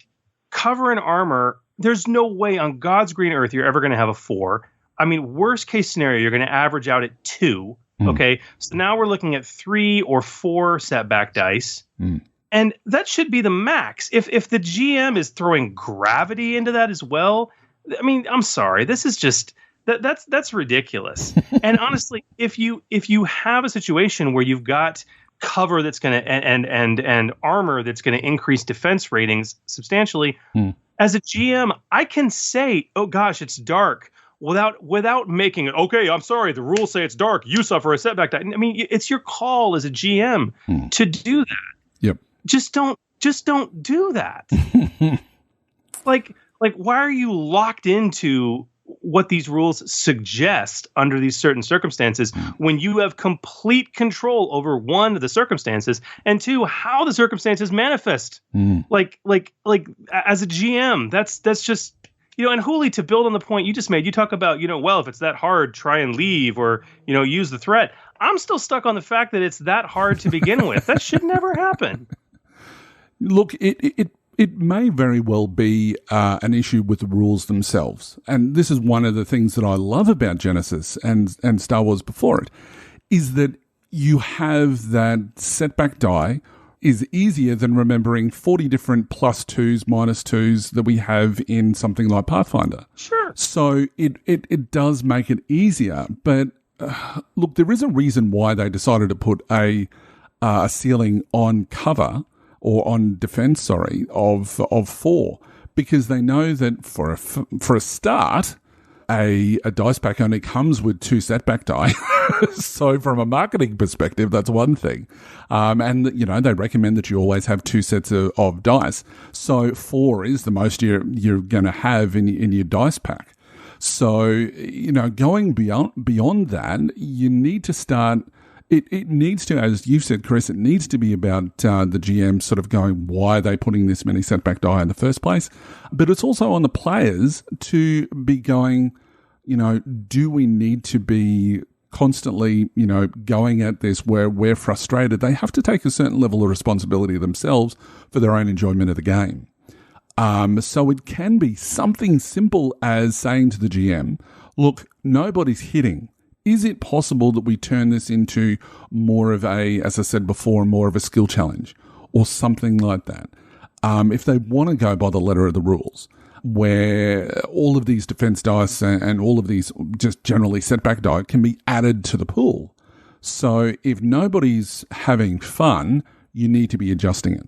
And as I've said in the past, we're not playing for sheep stations. I know that's very Australianism, but if the players are doing a little bit of damage and the NPCs aren't, move the combat somewhere else and say that, you've fought your way further into the dungeon and now you're in a much larger area, and change the environment so that it is fun for people. And that's the realm of the GM to make things interesting for their players. You're so nice. You're so kind. Archellus, I want you to pause the podcast right now and get your GM and have him listen to what I'm about to say. Mr. GM, whomever you are, we're all improving, we're all learning, we're all getting better. If you are putting your players into a situation that is going to give them anything more than 3 or 4 setback dice on their check reliably, stop. Don't put them in that situation. Don't put them in that environment. Don't apply the condition, whatever it is. Okay? Environmental and cover and concealment should only ever really be giving 1 or 2 setback die, because let's also talk about another way you can get 7 to 8 setback die on a check. Not consistently, but a check. And that is through the applicable use of threat, which can start stacking setback die up on a check. But again, it only applies to 1 check. But you got to account for that, okay? So just don't do that. Just don't do that. Here, just have him listen to me. If he's got a problem, he can email me. We'll have our emails at the end of the show. You can email me. Go on the Discord. You can talk to me. I'm here. But that is, I don't want to be rude to the GM. That is, and who knows how experienced he is. We're all still learning, right? Absolutely. But but if that's a pattern and he sees nothing wrong with it, that's not responsible GMing. Yeah. And if he's doing it because the rules say, you're not playing the right system. No. Yeah. Well, hopefully that answers your question, Archellus, in a long-winded way. But very interesting question. I loved that as soon as it was posted. So glad we got to discuss that on the show. Really, really good question. Really good question. Well, Hooli, unfortunately, this brings us to the end of yet another lengthy, meaty, juicy show.